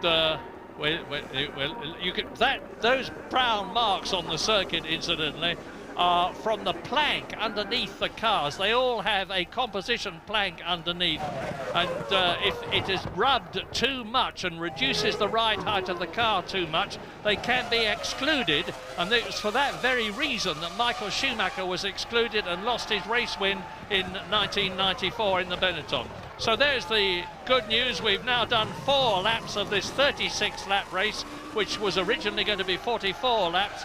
And the leader, we don't need telling that, was Michael Schumacher. 32 laps still to go. That's a long, long way. And there's not so many cars left in this race. We're with Heinz-Harald Frentzen, trying desperately to regain the situation that he had earlier on when he was to start 4th on the grid. But as you see, there's an enormous track gap between him and whoever it is in front of him. So just to recap, the first race was stopped after an enormous accident with Luciano Berti in the Prost. And we see the arrows of Benoldi there defending heavily against the BAR, I suspect, of Panis, with Ralf Schumacher now coming up behind them. We have the timing screens back. That is a scrap for 6th position. Now here we are, we're on lap 9 out of 36. And Michael Schumacher, as our screens go blank again, is undoubtedly in there. I don't know why we're not seeing Schumacher. It's good to concentrate on this battle for second position. And there are now 15 cars left out of the ones that started the second time. Schumacher has got a 10-second lead over the battle we keep seeing and that we're looking at now. Fisichella second, Barrichello third, Coulthard fourth, Hakkinen in fifth position. Jarno Trulli has worked his way up from originally way down on the grid in the Jordan, the Italian. He started 16th and he's now in 6th position. He's gained 10 places. His teammate Jorna Lacey in the second Jordan is 7th. And Jenson Button in the second Benetton with his teammate Fisichella second is now 8th. And the rest of the 10 are Jacques Villeneuve and Verstappen. Yeah, Ralf Schumacher, the reason the screens were now going, he's 12th, he wasn't 6th, but where they were showing him, Murray. So Ralf Schumacher squabbling around with Panis at the back of the field and Verstappen. But I don't know what Button's problem is, but he's certainly falling back. But Trulli's on the move. Trulli's actually catching the two McLarens at the moment. That's why you can see the yellow Jordan in the background, and Lacey a little bit further behind too. So Fisichella holding his own though, Murray. Yeah, and if Michael Schumacher can stay there, and goodness, if there's one thing that the Ferrari tends to be, as well as the quickest car, is the most reliable. And we see now Olivier Panis battling with Jos Verstappen. Verstappen in the arrows is 10th. Behind him in the BAR, the white car, is Olivier Panis, and Jacques Villeneuve is down there as well. In fact, Jacques Villeneuve is ahead of Verstappen. Villeneuve is 9th, Verstappen is 10th. No, Verstappen's got ahead. So Verstappen is now in 9th position as Jacques Villeneuve there dives through and takes Button and 8th position in the process. Yeah, it was Panis, the BAR we were looking at before. Just to finish my report on Luciano Berti, we heard from Eddie Irvine, who was involved in the incident, that he appeared to be conscious. We have no further news. We'll let you know as soon as we get some. Your leader then, Michael Schumacher, 12.2 seconds ahead last time around. He's lapping still 1.5 to 2 seconds faster than any other man on the racetrack. A 49.9 that time around. 1 minute 49.9, and he's just romping away, isn't he? Yeah, 1 minute 49.9, and the previous lap record was that of Jacques Villeneuve in 1:52.6. So, and that was in 1997 in the Williams. So Schumacher's nearly 3 seconds faster than the previous lap record. Jarno Trulli is in the pits, just going past our window here, and this was Villeneuve shaping up to take Jenson Button into the long left-hander of Pouhon, as it's called. And unusual to see Formula One cars overtaking into there, and there then is Jarno Trulli's Jordan. So whether he picked up a puncture or what, we don't know. But Trulli, unless he was 3-stopping this afternoon, highly unlikely, I would have thought. I do not believe that was a scheduled stop. Well, with 14 cars out of the 18 that started still running, let's try to bring you up to date with what happened to the people who have already left the race. Dick Heidfeld stopped very earlier on. You've seen Pedro de la Rosa, who has retired. Montoya has stopped with that blown engine from the look of it. He was in 16th place. He's now 5 laps down as the rest of them pull away. The top 15, 3 retirements therefore. The top 15 are still all on the same lap. Tasso Marquez is last, and Ralf Schumacher has worked his way up to 12th position. He's lapping in about 1 minute 54.5, but then so are all the cars ahead of him up to 8th position. So he's got a real battle on his hands. We're looking at him now as he closes up on Olivier Panis. You are looking at the battle now between Verstappen, Panis and Ralf Schumacher, who was on jacks and is now carving his way through the field. He's in 12th place. Yeah, he can't get through, can he? He can't get anywhere. But with Panis and Verstappen sort of at it as well, he really can't make the impression you would expect. And that's Hakkinen in for stop. Now remember, as I say remember, I need to tell you that they were not allowed to refuel during the red flag procedure. If they did, they would have to have started from the back. So this is why you're seeing stops earlier in this race. Remember, race 1, null and void, but they were not allowed to refuel while they were sitting on the grid. So this is effectively the first stops, I think. Were not allowed to refuel during the red flag procedure. If they did, they would have to have started from the back. So this is why you're seeing stops earlier in this race. Remember, race 1, null and void, but they were not allowed to refuel while they were sitting on the grid. So this is effectively the first stops. I think maybe Truly's was a scheduled one then. This is the first stops had we been on the full Grand Prix distance. Hope that makes sense. And that is lap 8 out of 36. And you can see the Jordan has been in, and out he goes. And meantime, Rubens Barrichello, as they now come pouring into the pits and out again. That's Olivier Panis, who was with Verstappen. And it's going to take a little time for this race to settle down. Of course, all the teams will have had to dramatically revise their strategies. As you can see, Fisichella is still staying ahead of Barrichello, and it's lovely to be able to talk about a different car, a different team up front. Benetton, that did so well with Michael Schumacher in 94 and 95, are now doing jolly well in this race with Fisichella in second place and Button 8th. So we were just picking up a while back there, Ralf Schumacher attacking Verstappen. He has now passed him. Panis, of course, has pitted for his first stop of the afternoon. And Ralf Schumacher then up into what will currently be 9th place. In your 50 years of commentating, Murray, this will go down as one of the more bizarre races. It's a bit special. Now let's tell you who's been in. Hakkinen has been in. Lacey was in the yellow Jordan that we saw leaving, so he has changed his Bridgestone tyres. Jarno Trulli has been in, so has Olivier Panis, and Pedro de la Rosa, of course, has not only been in but retired as the battle continued. Look at that. Fisichella now 18 seconds rounded up to Michael Schumacher ahead of him, still in the lead on lap 9 out of 36. And you can see that it's pretty close for second, third and fourth, with just about 2 seconds covering Fisichella down to Coulthard. In the 5th position, Jacques Villeneuve, who started, and here's Ralf Schumacher replay, taking Jos Verstappen's arrows and moving up a place, and Ralf is now in 7th position. Well, having said, I very rarely see cars overtake like that. Villeneuve pulled that move 2 laps ago. Ralf Schumacher's now pulled exactly the same move. They seem to be losing speed out of the left-hander at the top of the hill, and being easy meat on the way into the long left of Rouen. But Fisichella, look, really putting a bit of fresh air between himself and the Ferrari now. Well, David Coulthard says he's not so interested in second or third or fourth in the World Championship. He's interested in winning races. Of course he is, they all are. But he's not doing himself too much harm at the present moment if he wants to finish second, because he's ahead of one of his rivals for second place, which is Ralf Schumacher, who's in 7th position. On the other hand, he's behind another rival, which is Rubens Barrichello. The gap between Rubens Barrichello and David Coulthard in terms of World Championship points when this race began was 5 points, and they are now respectively on 4 and 3 points. So Barrichello is pulling away from Coulthard a bit for second place in the championship. We're on lap 10 out of 36. Into the pits comes the Ferrari, and James Allen is there to receive it. Barrichello. Thank you, Murray. A very curious situation, of course, because the whole race has been messed up. Normally speaking, 2-stopper, they would have come in around about lap 17. If you add together all the parade laps they've had, plus the racing laps, it's more or less about 17. There should be 50 kilos of fuel going in, around about 8 seconds.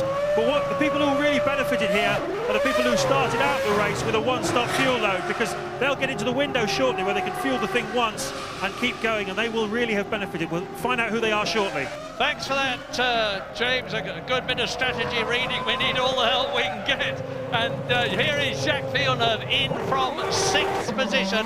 He was just 2.5 seconds ahead of Hakkinen, who has stopped, so therefore Hakkinen should have moved up. We'll wait and see on the track. And there is the Ferrari of race leader Michael Schumacher on his 10th lap, 20 seconds ahead of Fisichella. And look at Barrichello there. Hakkinen did get out of the pits ahead of Barrichello, even if Hakkinen's now under pressure. So a good stop then from McLaren that time around. That has elevated Hakkinen nicely. Coulthard running up in 3rd place at the moment. He's not stopped, nor 2nd place man Fisichella. Michael Schumacher having a laugh up the front, 20 seconds ahead. Still 1.5 to 2 seconds a lap faster than any anybody else. And Here he is. what throws another curveball into the fuel equation that James was talking about is on the parade laps. They use so much less fuel, so that all has to be factored in. And now is the time for Michael to come in and give his car a little drink. Yeah, with a 20-second lead, so I don't think he's certainly not going to get back in the lead. Fisichella and Coulthard, and maybe even Barrichello will go through before Michael Schumacher rejoins. But he will have been the first of the top three to make his pit stop. Now let's see what the situation is. Here is Michael Schumacher coming down the pit lane as the McLaren comes in. To save your heart, Murray, I mean, he was 20 seconds ahead, and Barrichello's already stopped, as has Hakkinen. Coulthard stopping on the same lap. Fisichella did not stop that time around, so it's Fisichella that takes the lead of the Grand Prix. And I'm trying to remember when the last time that a Benetton was leading a Grand Prix. Was it Nürburgring, the one that Johnny Herbert won? Wasn't Fisichella in with a great shape of winning that and spun off? Just testing you, and you got it right. Johnny Herbert then, and lap 11 out of 36. Fisichella, who has not stopped, leads Michael Schumacher, who has stopped. And there to prove it is the German in the Ferrari behind the Italian in the Benetton. And if Michael Schumacher can just keep it going, he will be making history here today in Belgium by winning the Belgian Grand Prix for the 6th time, for the 5th time officially, having lost one of those victories, and to become the greatest Grand Prix driver of all time in terms of the number of victories, by winning 52 races in comparison with Alain Prost's 51. But, as I always say, there's many a slip twixt cup and lip, and there's a long way to go. Well, he wasn't short of fuel, was he, Fisichella? He's fueled the longest of anybody, with the exception of Frentzen, who's way down in 10th place. So those Benettons leaping off the line like that was not a fuel situation. They've clearly got some fantastic new launch control. And now then, Fisichella takes to that extended pit lane. It's very, very long on the speed limiter here. Michael will, of course, then regain the lead. Where will Fisichella come out? Will it be ahead of Barrichello, Hakkinen, and where did Coulthard rejoin the track? We haven't been able to see yet. We haven't picked them up. It's going to be very tight between those four as to who made or lost in this current round of pit stops. Yeah, let's remember that it's a Renault engine behind Fisichella. Renault were the first with a turbo engine, and they made it work, and they were first with air valves, and they made them work. It's Coulthard going, so Coulthard's through then for Fisichella. No, he's not. Fisichella takes obviously the shorter route around the inside. So Coulthard did stay out ahead of Hakkinen. Barrichello was the big loser. Fisichella maintains second position. Terrific bit of driving, and just to complete what Renault have done, they were the first with a V10, and now everybody uses them. So I think it was a matter of time before Renault got their new, very, very special, and it's so special we don't really know what's in it, engine right, and it looks as though they're getting there now. So lap 12 out of 36 with Michael Schumacher. They've all stopped now except Heinz-Harald Frentzen, of the right drivers who are out on the circuit at the present moment. Michael Schumacher leading the Belgian Grand Prix, which was started 3 times. Fisichella second ahead of David Coulthard. There they are on the track. Behind them is Mika Hakkinen, just 2.7 seconds behind his teammate in 4th position. 5th is Rubens Barrichello, who, as Martin said, was the man who suffered. There he is. And Jarno Trulli in the Jordan is in 6th position. 28 seconds covers the top 6. Olivier Panis has received a stop-and-go penalty for crossing the white line on the pit exit. We saw the same happen to Ralf Schumacher back at the European Grand Prix at the Nürburgring. So Panis then with a stop-go penalty, but that is not bothering these front runners. And Fisichella then on the Michelin shod Benetton is definitely able to hold his own up against that company. So Michael Schumacher then leads from Fisichella, David Coulthard, Hakkinen, Barrichello, Jarno Trulli makes up the top 6. Verloren hier tijdens de pitstop. Zowel Coulthard als Hakkinen is er voorbij. Montoya met Mario Thijssen, de man van BMW. Want ja, die motor plofte gewoon. En daar gaat Thijssen over. Hoe gaat het met Ralf Schumacher? Ja, op de 11e plaats. Een beetje in de anonimiteit. In gevecht met Jensen Button, daar zit hij vlak achter. Hakim nog steeds voor Barrichello. Komt waarschijnlijk nog een pitstop aan. Later in de race voor iedereen. Dus dan zou Barrichello kunnen proberen de positie weer terug te winnen. Fisichella met Coulthard. Fisichella die 21 seconden achter Michael Schumacher zit. Hier de stop en go voor Paris.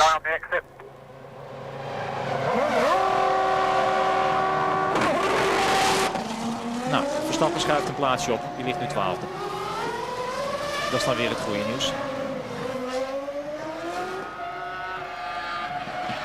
15 rijders nog op de baan. Uitvallers Alonso, Ruti en Irvine, Räikkönen, Heidfeld, De Rosa en Montoya. En kan Giancarlo Fisichella David Coulthard achter zich houden. Ziet er in ieder geval heel goed uit voor Fisichella. Alles heeft te maken met dat hij een hele mooie stop heeft gehad, toch constant ervoor blijft en de andere mensen niet echt zie aanvallen. Ze kunnen er niet dicht genoeg bij komen.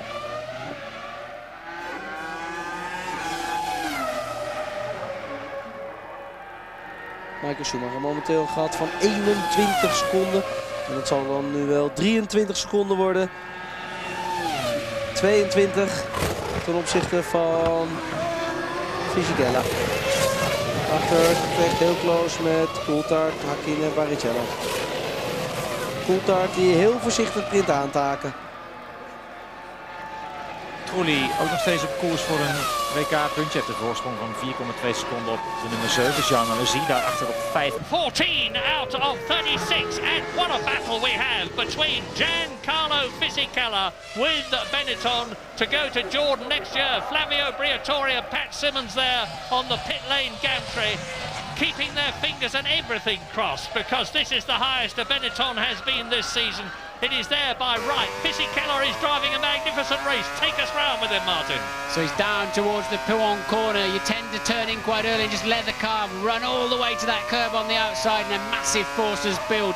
But the downforce squeezes the car down into the tarmac, and no problems at all. Fanya then, you must keep on the right-hand side, otherwise you don't have enough space to take the left-hander. Rumble strip on the right you can use. And this is a tricky little corner, the first part of Stavolo, but doesn't his car appear to be working well? Fisichella then through the main part of Stavolo, and superb, really not having to lift at all. That's why he's able to stay ahead. And this is the kind of speed that Luciano Berti went off at, and unfortunately we cut away. I think you'd have had a bird's eye view of the energy involved. We've just missed that point now. Into the bus stop then for Fisichella. Clump those curbs. The cone stop, you're taking too much of it. The exit is easy now. You can hear the car bouncing on the sawtooth curbs. Traction control cutting in. Another lap completed, and Coulthard now 0.7 of a second behind. So Renault, who perfected the turbo engine, Renault who perfected the air valves, Renault who did the V10, Renault who got this magic engine which they've been working so hard on during the season in Fisichella and Button's cars, are keeping ahead of the fabled Mercedes-Benz powered McLaren of David Coulthard and Mika Häkkinen, who are third and fourth. This is very, very significant, what we are seeing now, and it bodes well for the 2002 season. And well, remember, in the first race, which is of course now null and void, Coulthard did pass Fisichella up into Leclerc. When he got in the slipstream, he had a superior straight line speed, but right now Fisichella is very strong out of Lassour's hairpin, and so Coulthard's not getting anywhere near him where he needs to through Eau Rouge. James Allen is not there. James, we were hoping to hear from James, we're not doing so, so let's just quick reprise on what's happened in the Belgian Grand Prix so far. Well, it was due to start at 2 o'clock local time, but there was immediately a problem when Heinz-Harald Frentzen in the Prost in a magnificent fourth position on the grid waved his arms to indicate that he had stalled his engine. So the attempt was made to restart the race only for Juan Pablo Montoya in pole position to suffer the same problem. So then we did get the race going, and round on lap 5 out of what was going to be a 43 lap race, we had an appalling collision between Luciano Berti's Prost and Eddie Irvine's Jaguar. We still haven't got any official news about the condition of Luciano Berti, otherwise I would have told you. But of course the race was stopped. It's now been restarted. It's a 36-lap race, which was originally going to be a 44-lap race and then a 43-lap race. And we're now on lap 16, which is getting on for half distance. And Michael Schumacher, who started in pole position effectively after his brother Ralph had been left with his Williams on the jacks when everybody else streaked away, Michael Schumacher took the lead and looks as though he is on his way to his 5th official victory in Belgium, his 6th actual victory in Belgium.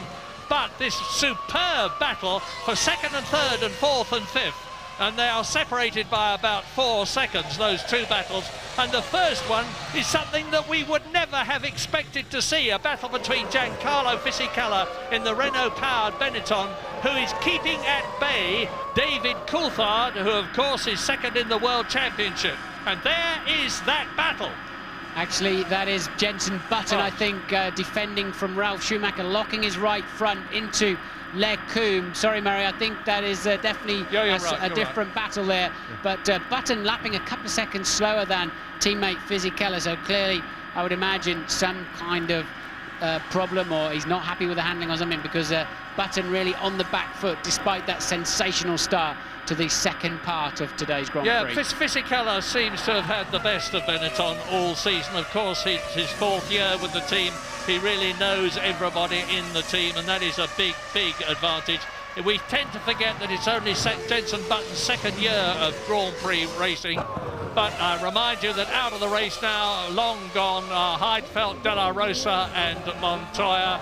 Tasso Marquez, who is 15th out of the 15 people who are still running from the 22 who originally were to start, is 1 lap adrift. The top 14 are all on the same lap, and you're watching now the Minardi being lapped. We're on lap 17 now, and David Coulthard try as he may, and there's no question of Fisichella having to come in and make a pit stop and therefore running light on fuel, because he has already done that. He's in. The McLaren and the Benetton are racing on even terms, and so are the McLaren there of Mika Häkkinen and the Ferrari of Rubens Barrichello, who are 4th and 5th. Just to remind you that Eddie Irvine, of course, retired in the first part of the Grand Prix, therefore not able to restart, as did Raikkonen and, of course, Luciano Berti. Yeah, and David Coulthard is consolidating his 2nd place in the Drivers' Championship at the present moment, because he is ahead of both his rivals. He's in 3rd place, Rubens Barrichello is in 5th place, and Ralf Schumacher is down in 10th place, not even in the points. An awful Belgian Grand Prix for Williams and BMW so far, after having done so brilliantly yesterday in reading the qualifying weather conditions so right and getting Montoya and Ralf Schumacher out on dry weather tyres as the circuit dried out literally with seconds to go, as a result of which they took pole and 2nd positions on the grid, with Montoya fastest, Ralf Schumacher 2nd. Out of the race is Montoya with a blown engine, and Ralf Schumacher, who could have been right up at the front, is down in 10th place as a result of the shambles, with him being left on the jacks when everybody got away. Häkkinen managing to ease away a little bit then from 5th place man Barrichello, and there's Barrichello without a wing. I think he's probably been across the grass at the bus stop. That is why he's falling back, and that's 4 1/3 miles he's got to go before he can drop into the pits for a 15-second nose change. So Barrichello having a disastrous afternoon. Good news for Coulthard, 2nd in the World Championship. Barrichello struggling, and Ralf Schumacher back in 10th place, so he will have such a terrible understeer. He'll lose a good 10 to 15 seconds. Look for the yellow Jordan in the background, because that's Jarno Trulli. He's in 6th position. He's bound to get past Rubens Barrichello without the downforce on the Ferrari. There is the new nose and wing waiting to go on. But meantime, Barrichello is having to feel his way round the circuit with massively reduced downforce and therefore grip on the steering wheels at the front. Jarno Trulli is gaining on him hand over fist. He was 6th seconds behind him. Jarno Trulli is going to take 5th position and 2 World Championship points, and his teammate Jean Alesi, who is currently 7th, there is Trulli. Trulli has caught Rubens Barrichello, who's still running 5th, and through goes Trulli. Up into 5th place, 2 World Championship points. Now, where is Jean Alesi? There he is. Jean Alesi is going to move up into the points. Jordan really need this, because they are down in 6th position in the World Championship. And there is Alesi. Barrichello can't stop, of course, can't slow down. He's got no downforce on his front tyres. It's all at the back of the car, no grip at all. So that's why he's struggling, under braking everywhere. And Alesi getting a good run off at him through Stavolo. And Rubens will have to be very careful in Blanchemont, otherwise he'll just drive straight off the road, and he knows it only too well. Luckily, the front wing will already have been preset for whatever they started this race with in terms of setup. He goes straight on into the pit lane. Barrichello then falling back. That was already Villeneuve about to take him. James Allen is there. Tremendously dramatic afternoon here at Spa once again, as Rubens comes in without a front nose. I can tell you there's been other drama as well. Michael Schumacher, how many times has he been lucky, run off the course? He did it on the last lap at Stavolo and just missed the barrier. Apparently Ferrari believe there is no damage to Michael's car. Clearly there is to Rubens's car, as the new nose goes on and fuel goes in as well, and Rubens is back out in the race. James, I must take it. Jenson Button out of the race. You can see he's gone into the wall in the Benetton and has removed his left front wheel. He was in 10th position. He's out of the race. And here is a replay of what is happening, or what happened, as Ralf Schumacher in the Williams in the background waits to go through. And the wing comes off before Schumacher went through, so it was not a coming together. Jenson Button must have dislodged the wing as he went over the rumble strip. Yeah, he took the front wing off on the left-hand curb, took too much curb on the way in, and then with the resultant understeer and the wing tucking itself underneath the front tyre, you're going to go straight to the scene of the accident with the wall so close to the racetrack. So we'll probably see that again. And now this is... That is interestingly, Barrichello losing his front wing in exactly the same way. Now, all this is great news for Jordan as you watch Ralf Schumacher continuing to claw his way through the field. He is in 9th position at the present moment. Barrichello there is back in the race. But all this is great news for Jordan, who are aspiring to 4th place in the Constructors' Championship. Sauber, who are currently in 4th place, have already lost Nick Heidfeld. Kimi Räikkönen didn't start the race. They'll score no points. And both the Jordans of Jarno Trulli and Jean Alesi are in the points at 4th and 5th places, ahead of both the BARs. So Jordan are going to move up if they keep going. Truly, for a scheduled stop, he was the first of the first stoppers, so it's not a surprise to see him in. And so Jarno Trulli then was in 5th position as he came into the pits. Teammate Alesi takes over that 5th position. Lap times are slowing a bit. I wonder, with all of this drama, people flying off the road, we haven't seen Michael Schumacher go off the road, but we know that he has and survived to tell the story. I wonder if it's just spitting with rain. Louise Goodman. The latest news that we have is Luciano Berti has been taken off to hospital. No further news on his condition. Eddie actually has just walked past me, gone straight into the motorhome. I think he's actually been rather shaken by this incident. He's been in the back of the truck since the accident happened, and as I say, just gone straight into the motorhome. So no further news on Luciano Berti. As soon as we have something official, we'll come back to you. Thank you, Louise. We're on lap 20 out of 36 in this restarted Belgian Grand Prix. Michael Schumacher is stroking his way to victory. 27 seconds ahead of a battle between Giancarlo Fisichella's Benetton, which you are looking at now, the blue car, still pursued by David Coulthard in the McLaren Mercedes, who can do nothing about the Benetton Renault. The gap that separates them is 0.6 of a second. Mika Häkkinen is 4th, Alesi is 5th. Trulli is in 6th position, so both the Jordans are in the points, ahead of their Constructors' Championship rivals, BAR and Sauber. 7th is Villeneuve, 8th is Ralf Schumacher, 9th is Barrichello, and 10th is Verstappen. 3 other runners still left. 11th, Frentzen, 12th, Panis, 13th, Bernaldi. Replay, I think it's just going to be Coulthard getting a little bit sideways in the Fagnes chicanes where he crashed on Friday quite heavily, back end of his car, quite loose through there. But I hope that all of the teams have radioed their drivers, certainly with Ferrari and Benetton in particular, radioed their drivers to say, give the curb on the way into the bus stop plenty of respect. Otherwise, we're going to see more people lose their front wing in that particular corner. Why, Martin? It hasn't happened in the past. Low, right, high tyre curbs. And what's happened is that they've knocked the cones over in there, so they're taking a tighter line. Louise Goodman. Yeah, with Juan Pablo Montoya. Juan Pablo, it's been a bit of a dramatic day for you one way or another. Yeah, I think, it's a very difficult day for all of us, especially after Luciano's crash. And apart from that, another tough day in the office. I think we've been quite lucky. But, it was pretty interesting, pass some cars and play around with it. It was pretty interesting. Thanks for talking. Well, one way and another, he's had terrible luck this season. It's the 14th race of the year. It's the 10th time he's retired. He could have won at least 2 races. Don't forget he was taken out of the Brazilian Grand Prix when he was in the lead, when he passed Jos Verstappen's arrows and it moved across and removed Montoya. He could have won at least one other race. He started from pole position. This man's day will come, but it's obviously not here.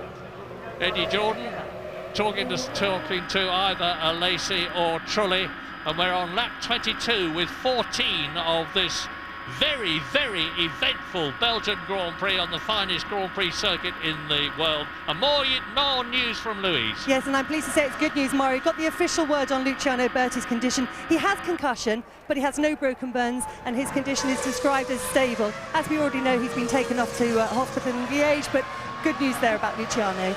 Good news is a masterpiece of understatement. Louise, I am absolutely amazed. That was a big accident, and I cannot start to tell you how relieved I am to hear that wonderful news. As now into the pit lane comes Jacques Villeneuve from 5th position. This is his 2nd stop, 15 laps still to go. And as usual, this concentrated action from the mechanics. Two of them clear out the side pods to make sure there's no debris in front of the radiators. Nice stop, 8 seconds. He sprints out. He was 1.2 seconds ahead of Ralf Schumacher, who will have now moved up and is in the points. Quite incredible. Ralf Schumacher, who started last after they got his car with 4 wheels off the ground onto it, and he'd stormed round and tried to catch everybody up, is now in the points out of the 13 drivers who are left. But of course he has yet to stop a second time, which is what Villeneuve has just done. As we look at David Coulthard, still looking at the gearbox of the Benetton in front of him, thinking, how can I get past? And with a gap like that, he is not going to. Yeah, they're going to have to get the back end of that McLaren bolted down a bit more somehow, but so often this last few Grand Prix you've seen Häkkinen and Coulthard oversteering on the exit of corners, but that Benetton surely has a beautiful balance today. Fisichella really not struggling at all, and he's got a genuine pace there, so it's nip and tuck between the pyramids. Stayed at 6 or 7 tenths pretty much for 10 laps now between these two, but Coulthard really can't make a big impression on the Benetton, and that's where the Benetton is so fast. Traction out of La Source. Gosh, it will be an enormous fillip for Benetton and for Renault and for Formula One if Fisichella can stay where he is, because what we all want to see is not one constructor, not Ferrari, not McLaren, not anybody else dominating the scene. This year we've seen Ferrari and McLaren, who've done so for so long, being caught and passed and losing races to Williams. It would be lovely if next year there's a 4th team up there as well. But have a look at the rear wing of David Coulthard's McLaren. It looks unusually oil grimed and dirty to me. It reminds me of Damon Hill's Williams in 1996 in Australia, which was taking oil from Villeneuve's car, which was in front of him, and Villeneuve had to pull out of the race and Damon Hill won it. Yes, I saw Coulthard a few laps ago wiping his visor coming past the pit straight very dramatically. There's much to say to the team, there's oil coming our way, but it won't affect the performance of his car in any way, shape or form. But it won't help him see through his visor. I think I can see the Benetton mechanics out in the pit lane, which must only be for Giancarlo Fisichella, because Jenson Button is in the wall and out of the race. So will Fisichella pit at the end of this lap? Michael Schumacher's 29 seconds ahead now, and he's backed his pace off. So Michael with such a big lead, and having had that scare that we've heard about by going off at Stavolo. And where does he go? He does indeed go into the pit lane. Yeah, Giancarlo Fisichella in, David Coulthard not in, so he will move up into second place. And of course this will be the signal for Coulthard to get the hammer down now that he's got Fisichella out of his way and trying to build up a gap before he has to come in the hope that when he comes out after his stop he will be in front of Fisichella. Time will tell. Yeah, he's only got to find 6 or 7 tenths, has Coulthard, on an in or an out lap or during the pit stop. And who was that in the background? Hakkinen in for a stop too. So Coulthard, we know, was fueled. It looked like 3 or 4 laps longer on the first stint, looking at the data here. So Coulthard, we know, can go a little, well, we assume can go a little bit further, yet we don't know how much fuel they put in Coulthard's car at the first stop. Certainly leapfrogged him past the Ferrari of Barrichello, and Hakkinen comes out alongside Ralf Schumacher, who passes him and gets ahead of the McLaren. That is not going to help Mika at all, but Ralf Schumacher moves up a place. This race is really coming alive. We're on lap 24 out of 36. The crowd and the weather, incidentally, which I had expected to, and Mika Hakkinen does to Ralf Schumacher what he did to his brother last year, except that Ricardo Zonta is not there this time. Just shows you how many revs they've knocked out of that BMW engine. It's twice this afternoon. The fastest car in a straight line easily in qualifying has just been breezed past by a Ferrari first, then a McLaren. So they've really kicked that BMW engine to make sure it can get to the end of the race. Ralf clearly short shifting there, losing an enormous amount of straight line speed. And we're on lap 25 with Michael Schumacher, who we have seen hardly anything of in this race, because he is, it's a demonstration race as far as he's concerned, and as I say that, we see him on the screen just to establish that the brilliant 4 times a world champion German is on his way to his 52nd Grand Prix, as in comes David Coulthard. Now, when he rejoins, where is Fisichella going to be? But now, James, over to you. It's going to be very, very marginal indeed. Coulthard needed a good in-lap. He's only been 1 lap since Fisichella made his stop. This has got to be pretty crisp as well for McLaren. 7 seconds they're looking for in a perfect world to try and nip it.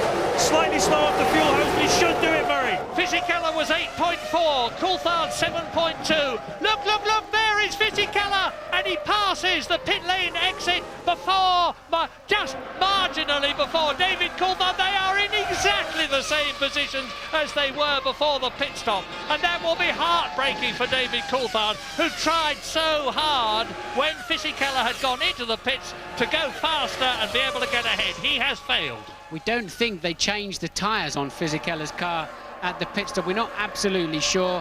We haven't. They did not change the tyres on Fisichella's car at the pit stop. So quite clearly, he liked the balance of it so much, and the wear rate clearly not that high around here. So on this shortened race, so Fisichella then just fueled up. And can Coulthard do anything about it on this stint, the final stint of the Grand Prix? Bit of a gamble for Fisichella, who is on Michelin tyres, of course, and here is Michael Schumacher coming in for his stop with a lead of 37 seconds, so he can refuel, change all 4 wheels, take his helmet off, have a smoke and a cup of tea, put him on back again and rejoin in the lead. A massive, massive lead. And a very slick stop from Ferrari, 7.7 seconds, which is 7/10 of a second faster than the quick one we have just seen. And Michael Schumacher tours out of the pits. He's still going to be in the lead. He has not lost it. And this is his 26th lap, 10 laps coming up at the end of this one for the conclusion of the Belgian Grand Prix, with the positions for 2nd and 3rd still unchanged, and David Coulthard having a real go now. Of course, he's on fresh tyres and Fisichella isn't, and this could make all the difference.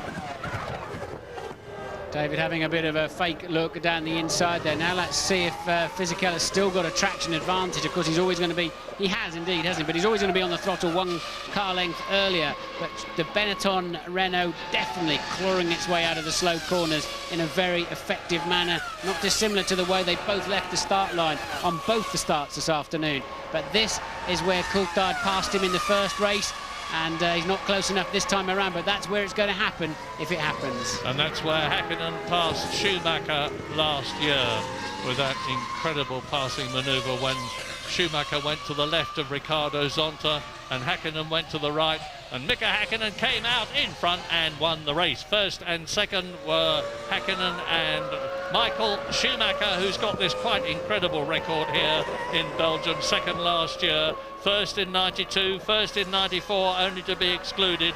First in 95, 96 and 97. Is he going to be first in 2001? Well, David Coulthard, as I said, if he finishes second or third, is going to increase the gap between himself and the third place man in the Drivers' Championship, who is Rubens Barrichello, who is still ahead, of course, of Ralf Schumacher. Race order on lap 26, 36 lap race. Michael Schumacher leads, Fisichella and Coulthard, that you can see there, battling for second place, ahead of Mika Häkkinen fourth and Ralf Schumacher, separated by 8 seconds. Jarno Trulli is in sixth place, his teammate Jorna Lacey, and then look at this. Look how close Coulthard is this time around, but not quite close enough. Updated information from the pit lane. They just changed the rears on Fisichella's car, apparently, and not the front. So 2 new rears. Leaving the fronts, they do look, there's hardly any grooves left in his front tyres, but Coulthard looking more menacing this time around. Yeah, obviously it's a balance question, because they could have put on new fronts in the time that it took on to put on new rears. Yeah, it's not a pit stop saving issue, it's the tyres quite clearly work better. I mean, it's a slick, he's got slick front tyres on effectively, which is sort of squeezing the very extreme edge of the envelope of the regulations there. But look at Fisichella's left front, it is virtually bald, no grooves in that one. They're coming up to lap Verstappen. They've already lapped, as has Michael Schumacher, of course. Enrico Bernoldi, who is 13th out of the 14 runners, and Olivier Panis, who is 12th. Now they're coming up to Jos Verstappen, who is in 11th place in the Arrows. And here we're looking back at the replay of Mika Häkkinen going into the bus stop, getting it cross-threaded, going over the grass, easing off just to keep the front wing clear of the ground, regaining race pace. And of course he was 16 seconds ahead of Jarno Trulli. So although he's lost time, it won't have affected his position. And now Fisichella and Coulthard can see Verstappen's lapped or about to be lapped arrows getting closer and closer. It's crucial now for Fisichella that he gets past at the right moment, and hopefully before David Coulthard can do so. But it won't happen on this lap. And look how dirty Coulthard's car is from, it must be, clearly having followed him so long, from the Benetton of Fisichella. A lot of engine oil, and can Fisichella get to the end of this motor race from a reliability point of view? Certainly from a performance point of view, doesn't have too much of a problem at the moment. But without doubt, in this third sector of the race, it's Coulthard with the faster car, and David, that looks a touch of a squeeze. Oh. And they both go through inside the arrows.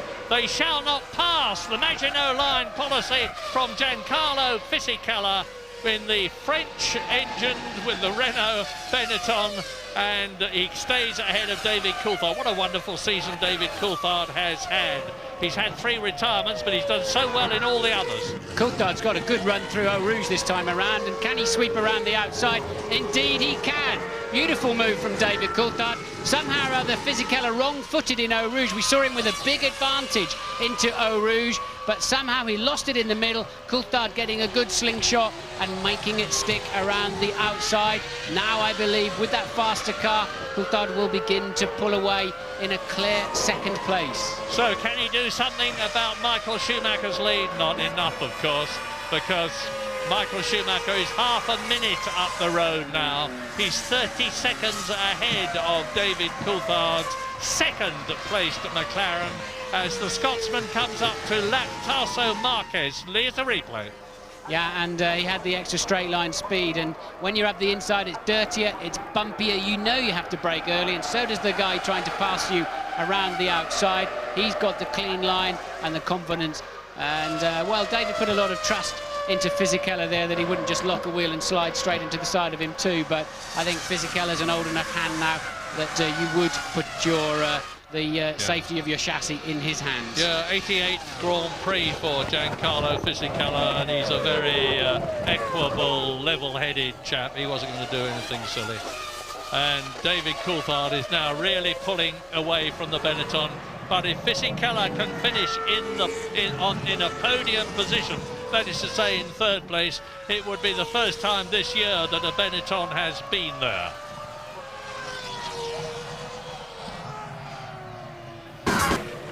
Stuurt in en heeft hem. Had ook een klap betere banden natuurlijk dan Giancarlo Fisichella. Die deed 2 stops met zijn banden en Coulthard zag vers rubber. Eventjes richting Michael Schumacher. De koploper in de race. Hakkinen momenteel toch een goede 3 seconden, 2 seconden sneller dan Giancarlo Fisichella. Dat zou betekenen dat hij in 4 ronden op de staart zou zitten van Giancarlo Fisichella. Het zal niet waar zijn dat we die niet op het podium zien. Rondetijd van Fisichella 1:55.0 en van Hakkinen 52:8. Ik moest Barrichello aast ook nog op een puntje, maar dan moet hij wel voorbij de geslepen Jean Alesi. Hier Ralf Schumacher is de weg met Villeneuve. En hij is er voorbij. 8e positie nu voor Ralf Schumacher. Villeneuve valt terug naar de 9e plek. Alesi, die daar niet ver voor zit, is dat ene puntje waar iedereen voor gaat. Trulli daar weer voor op de 5e plaats. En hier het gevecht tussen de Fransman en de Braziliaan. Jean Alesi ontslagen, min of meer kan je zeggen, door Alain Prost. Officieel gingen ze in goed overleg uit elkaar, maar hij had wat onaardige dingen over zijn team gezegd. Jean Alesi forceerde een breuk omdat hij wist dat er een stoeltje vrij zou komen bij Jordan. Hij hoopt daar nog eens een Grand Prix te winnen op een mooie dag. Zo'n dag had het vandaag kunnen zijn, maar het niet. Het is toch te ver naar achteren stonden op de grid.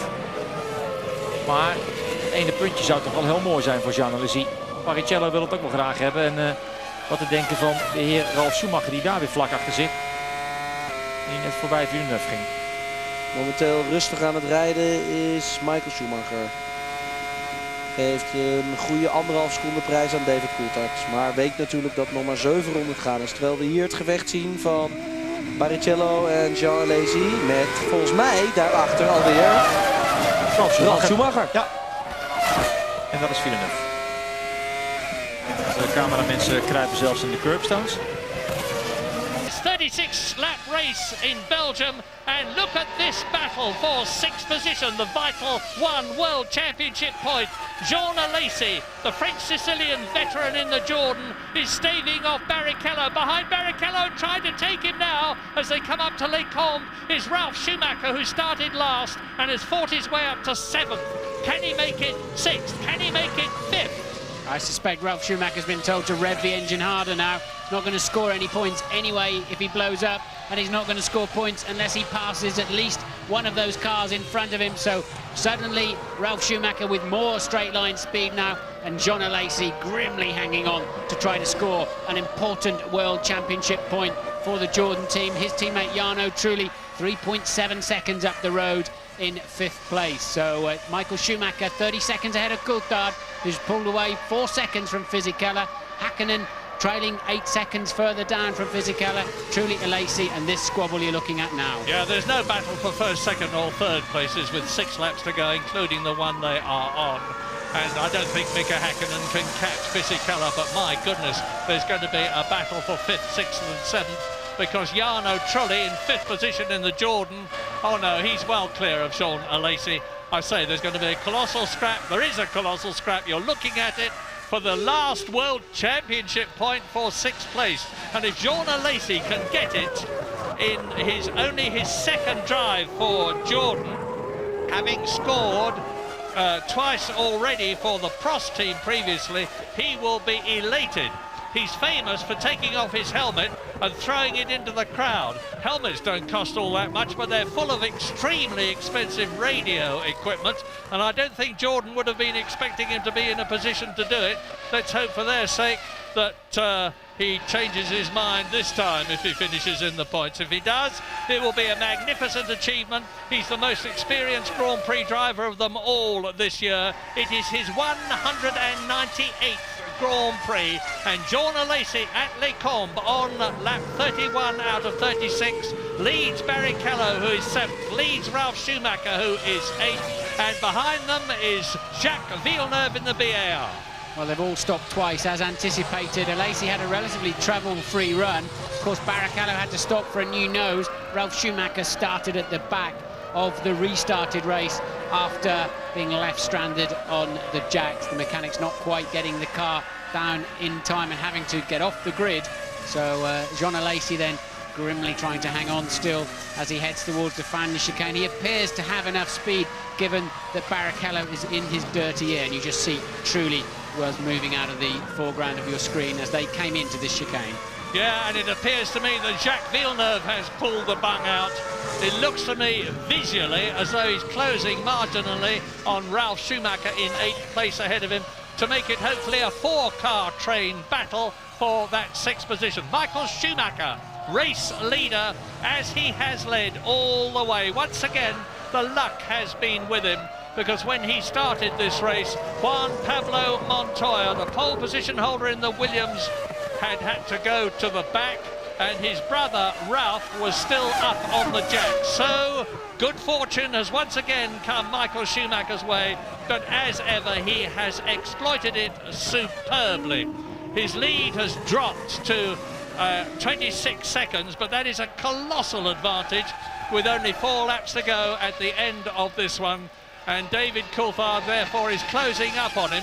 In fact, on the previous lap he was about 2.5 seconds faster, but I'm sure that's because Michael Schumacher, experienced as he is pacing himself. Barrichello in a very good position there. Jean Alesi necessarily having to defend his line, and well, I really thought Jean would just spear forwards there and be the last of the late breakers. Didn't do so.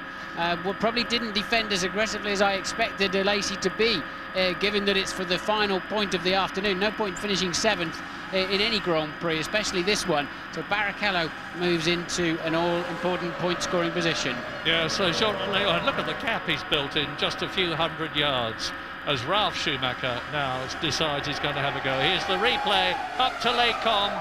From behind his rear wing and slipstream, out of the dirty air goes Rubens Barrichello, moves across. Jean Alesi has to give way and defer, which gives Ralf Schumacher the opportunity to move up a bit in 8th position, and Jacques Villeneuve is 2 seconds behind this battle you're looking at now, but 2 seconds is a long way in terms of track distance. This is lap 33.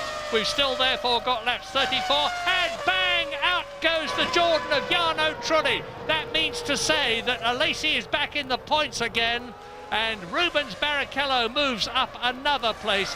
Another heartbreaking end of race situation for Eddie Jordan's team. Yeah, poor old Eddie Jordan, poor the Jordan team. They don't deserve that. They really don't. They've just had Alesi moved out of a point scoring position just as Trulli blows up. They were on for 3 points, and all of a sudden they're on, well, of course Alesi moves back a point, back into 6th now with the demise of his teammate. So suddenly they're down to just 1 point, and Alesi under severe pressure from Ralf Schumacher as well. So maybe still Jordan could go home without any World Championship points, and that is not what they deserve. No, they need this 1 point from Jean Alesi to have the same number as BAR, their Honda-engined rivals in the Constructors' Championship, which have put them in 5th place. And yet again, poor Jarno Trulli is out of the race. That's the 6th time he's retired this year, and you can see banging his head on his arms in sheer frustration as Michael Schumacher exits the bus stop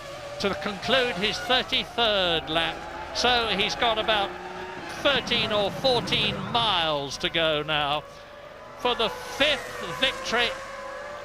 I thought for a moment that Barrichello had slowed up a bit there as he came out of the corner on his way up to the bus stop.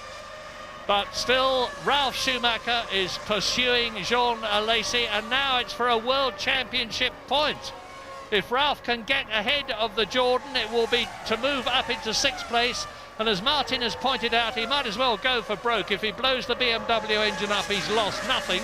If it stays together, unlike that of his teammate Pablo Montoya, he will get a World Championship point.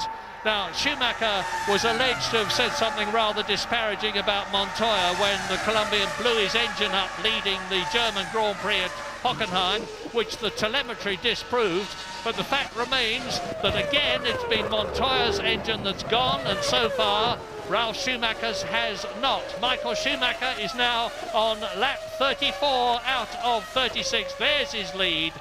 And Coulthard has stretched the gap between himself and Fisichella, who he just passed, to 10 seconds. Fisichella 10 seconds ahead of Häkkinen.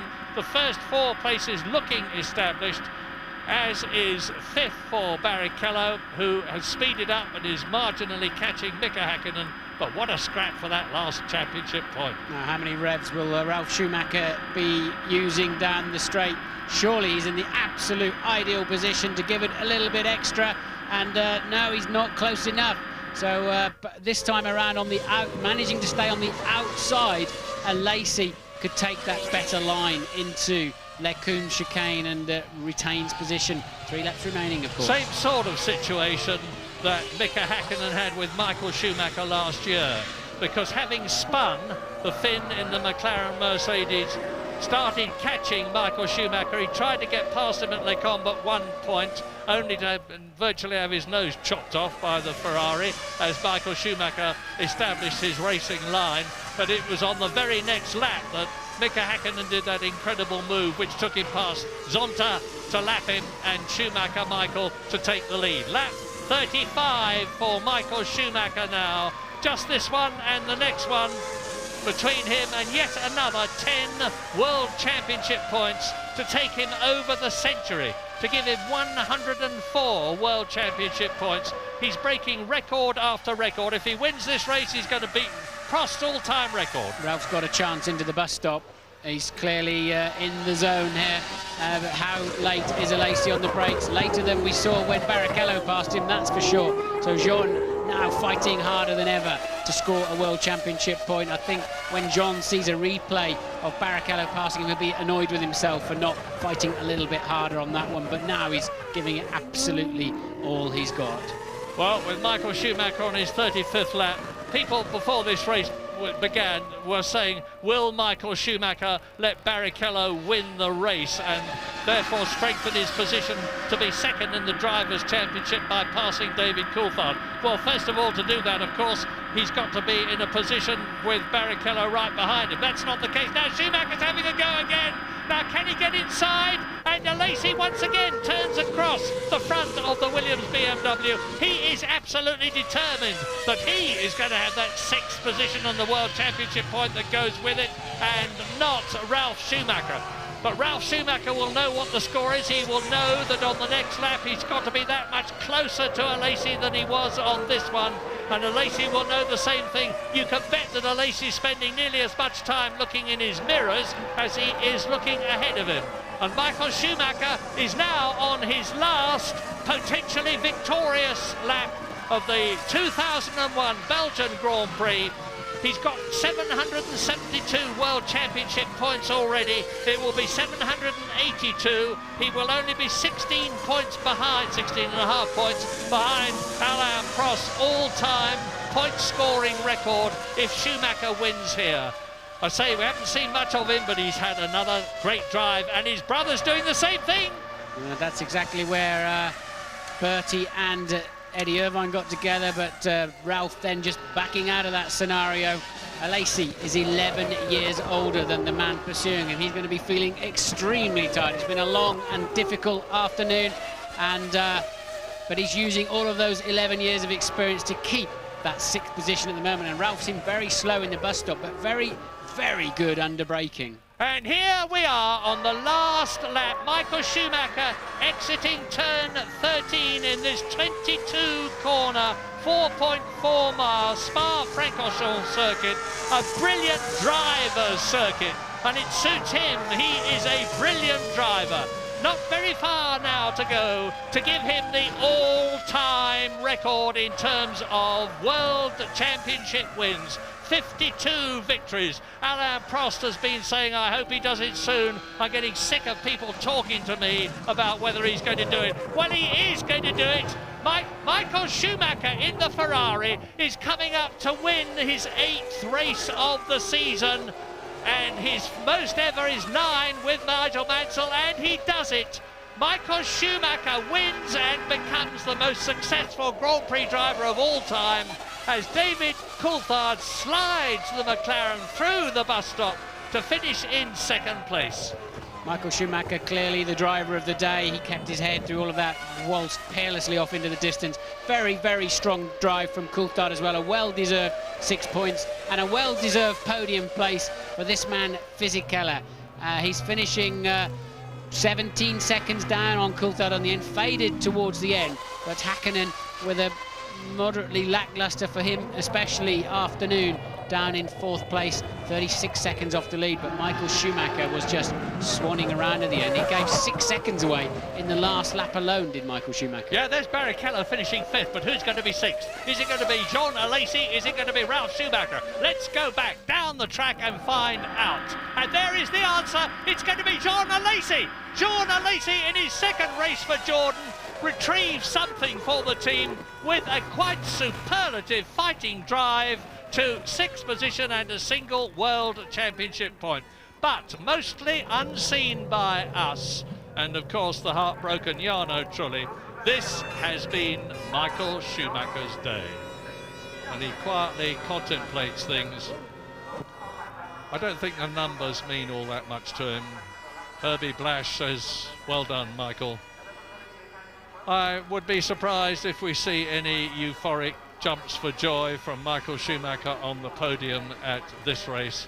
It's been a pretty tense one and a pretty fraught one for all of us after that appalling accident to Luciano Berti.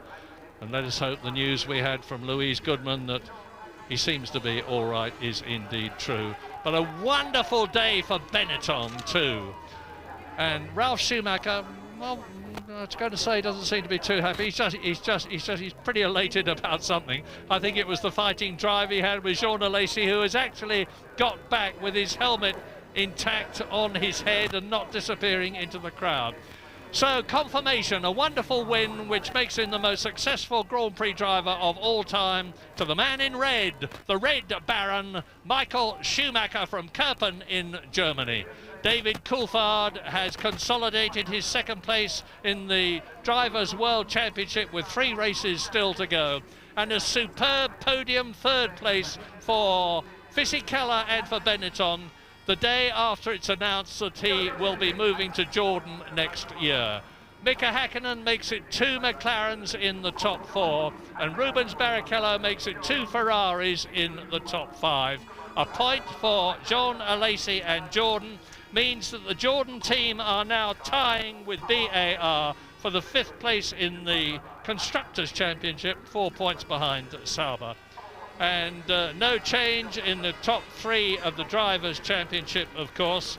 And Rubens Barrichello, the gap between him and David Coulthard has been extended, with Ralf Schumacher still in 4th place ahead of Mika Häkkinen and Montoya in 6th position. Look at that. That's a replay, I would guess, of Jarno Trulli blowing up a few laps before the end of the Grand Prix. Michael Schumacher, clear visor today, dull day overhead, but no problems at all. I have to say, Martin, that Honda have not got it right this year against Mercedes-Benz, against Ferrari, against BMW, but more of that later perhaps as the victorious trio mount the steps to the podium where shortly we will be seeing them. Another race victory for Bridgestone tyres, another 2nd place for them, a fine 3rd for Michelin with Giancarlo Fisichella. Ferrari, of course, are even further ahead in the Constructors' Championship, which they've already won than they were before. Williams are still 3rd to McLaren, and Sauber are still 4th, but only 4 points now ahead of BAR and Jordan. There's all to play for as far as they are concerned in the 3 remaining races of the year at the most charismatic circuit of them all, Monza in Italy in 2 weeks' time. Then the newest of the lot at Indianapolis 2 weeks after that, and the fabulous Suzuka circuit in Japan in the middle of October. But you're looking now at the man we saw very little of in the race because he was so far ahead. Difficult for him to maintain concentration?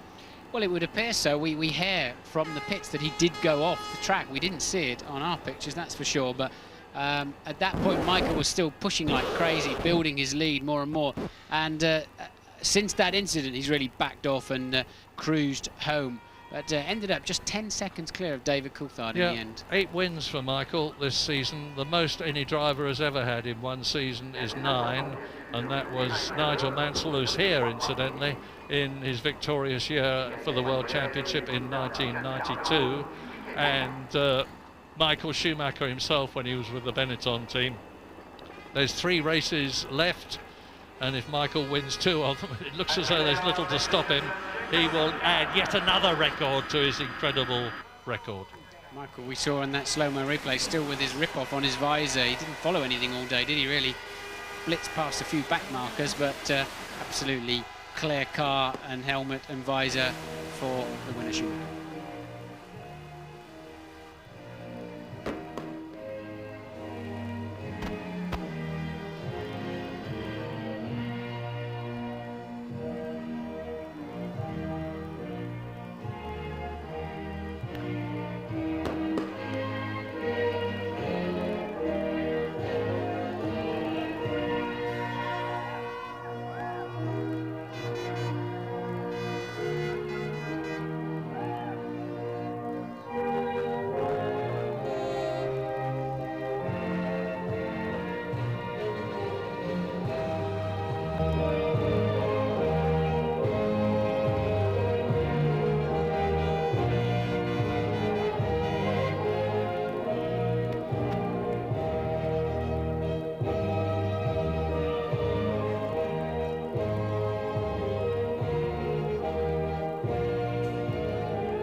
You have heard it before and you will hear it again, the Italian national anthem for the prancing horse team of Maranello, Ferrari.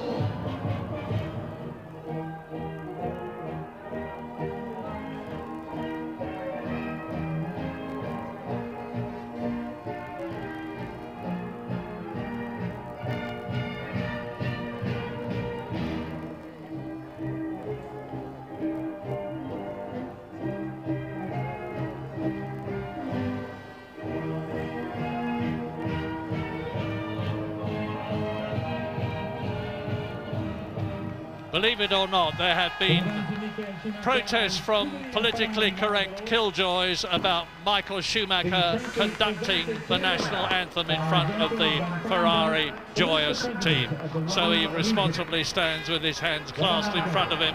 But now he can lift the trophy, the 52nd winner's trophy that Michael Schumacher has done that with in his quite amazing career of 158 Grand Prix. He has won 1/3 of them. An amazing record, which is about to make him not only the most successful driver in terms of victories, but very shortly the most successful driver in terms of championship points. He has been one of the architects for Ferrari's return to the top, and he richly deserves all the success he has had. But isn't it nice to see Benetton back there? Absolutely. It's great for the sport, great for Benetton and Renault. Eddie Jordan won't be too disappointed either. Of course, Fisichella is going to Jordan next year, and he's looking a bit of a star today. No doubt about that. But the champagne is flowing, and I think that's probably extra good news too. But the best news of all, subject to official confirmation, is the news that we understand that Luciano Berti was not badly hurt in that appalling accident. A wonderful day for Schumacher and for Ferrari. Thanks very much indeed to Murray. Thanks to Martin Brundle as well. Just to underline what Murray's saying there, we've officially been told Luciano Berti is in hospital in Liège, about half an hour from here. He has concussion, no broken bones though. His condition described as stable, and I wouldn't think that champagne would have been sprayed up there by the Spa master, Michael Schumacher, if Luciano Berti hadn't been okay. We're going to hear from the top three in the press conference. We have the views as well of Tony Jardine and Mark Blundell. We'll be right back. Zeer plezierig met champagne gespoten, dus laten we hopen dat het allemaal geen enkel probleem is met Luciano Berti. Even gauw onze prijsvraag. Michael Schumacher, dat werd voorspeld door Thomas Harms uit Amsterdam.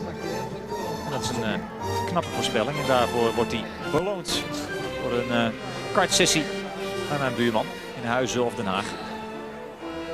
Hoeveel van die trofeeën gaat hij nog boven zijn hoofd tillen? In de Formule 1 heeft hij het al 52 keer gedaan. Maar zijn honger is nog niet gestild, Michael Schumacher. Hard op weg om de meest succesvolle Formule 1-coureur aller tijden te worden.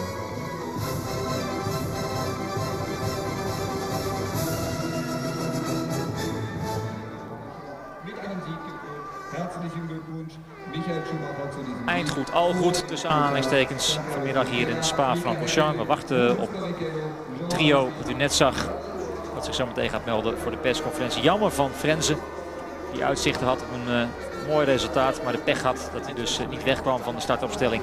Hij kreeg wel een herkansing en die bracht hem uiteindelijk toch nog op de 9e plaats, wat toch ook geen slechte prestatie is. Ja, het is hier licht glooiend, tussen is het nog een hele klim naar huis toe. De tribunes lopen leeg. Jos Verstappen ook weer aan de finish op de 10e plaats, maar die kijkt al uit naar 2002 als hij met een Cosworth motor mag gaan strijden. Die heeft toch naar verluidt zo'n 60 pk meer dan de motor waar hij nu mee rijdt. Jos ging erg hard op de rechte stukken, maar dat heeft natuurlijk te maken met hij had geen keuze. Hij moet dan ook met een stuk minder downforce rijden. Krijgt hij meer pk's, dan kan hij met meer downforce gaan rijden en dan zal hij dus ook nog iets harder de hoek omgaan. En dan zal hij zeker meer naar voren komen. Ze zullen genoten hebben. Alle mensen die de moeite hebben genomen om hier naar de Ardennen te komen. Te kijken naar de grote prijs van België. Die opnieuw Michael Schumacher als winnaar kende voor de 5e maal in de historie van deze Grand Prix. Daarmee is hij op gelijke hoogte gekomen met Ayrton Senna. Eigenlijk won hij hem al 6 keer. Maar die zege in 94 raakte hij kwijt. Toen hij gedisqualificeerd werd door een iets te sterk afgesleten bodemplaat. Dat mag niet. Maar er is op dit moment maar één man die met harde hand regeert over de Formule 1. En dat is de heer Michael Schumacher. Het is niet anders. Die ooit reed voor Flavio Briatore toen Briatore nog teambaas was bij Benetton. En dat leverde toen al 2 wereldtitels op. En nu heeft hij er ook 2 bij Ferrari te pakken. En hij heeft inmiddels dus 52 Grand Prix gewonnen in zijn loopbaan, Michael Schumacher. Dat is een zeer respectabel aantal.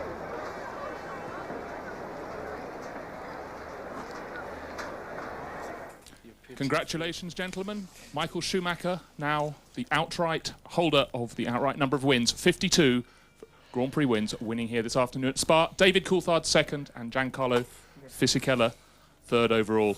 Thank you. Michael, you made amazing starts both times, but it must be said that Williams rather helped themselves to the back of the grid. Yes, certainly. I mean, it's unfortunate for my brother, obviously. When you say I made an amazing start, I don't think that's true. I think the guy next to me made an amazing start. I don't know which position he came from, but he almost took me. So on that side, we made average starts, and I was able to just defend my position. And thanks to whatever problem Williams had, I didn't have to fight against them because you saw the first start, they just pull away and I had no chance. And I think even on the second start, if Ralph on the second position, he would have just beat me into the first corner. We didn't need to find out, and I had a clear race from that moment on, and obviously delighted. Now, thousands and thousands of fans across the border from Kerpen, your hometown, and from Germany, they kept you company during the race, but as you said, it really was, you were out on your own. How easy was it to keep your concentration and control? I mean, I was pushing flat out until, I'd say, the second pit stop. Then I eased off. For whatever reason, I thought I had the chance to open up the gap for an extra pit stop, and we didn't know what would the weather do. So I just wanted to have that safety, and because obviously I was faster than Giancarlo and David couldn't get by, I was able to open up such a lead. That helped. I lost once the concentration going wide in turn 15. I was just playing with too many buttons at the same time, and then running wide and almost gone into the barrier. It didn't need much to do that, but when you fight on the limit, when you drive, then that's what can happen. Thank you very much, Michael. David, second place. Before you came here to Spa, would you have ever predicted you'd have spent so much of the race looking at the rear wing of a Benetton?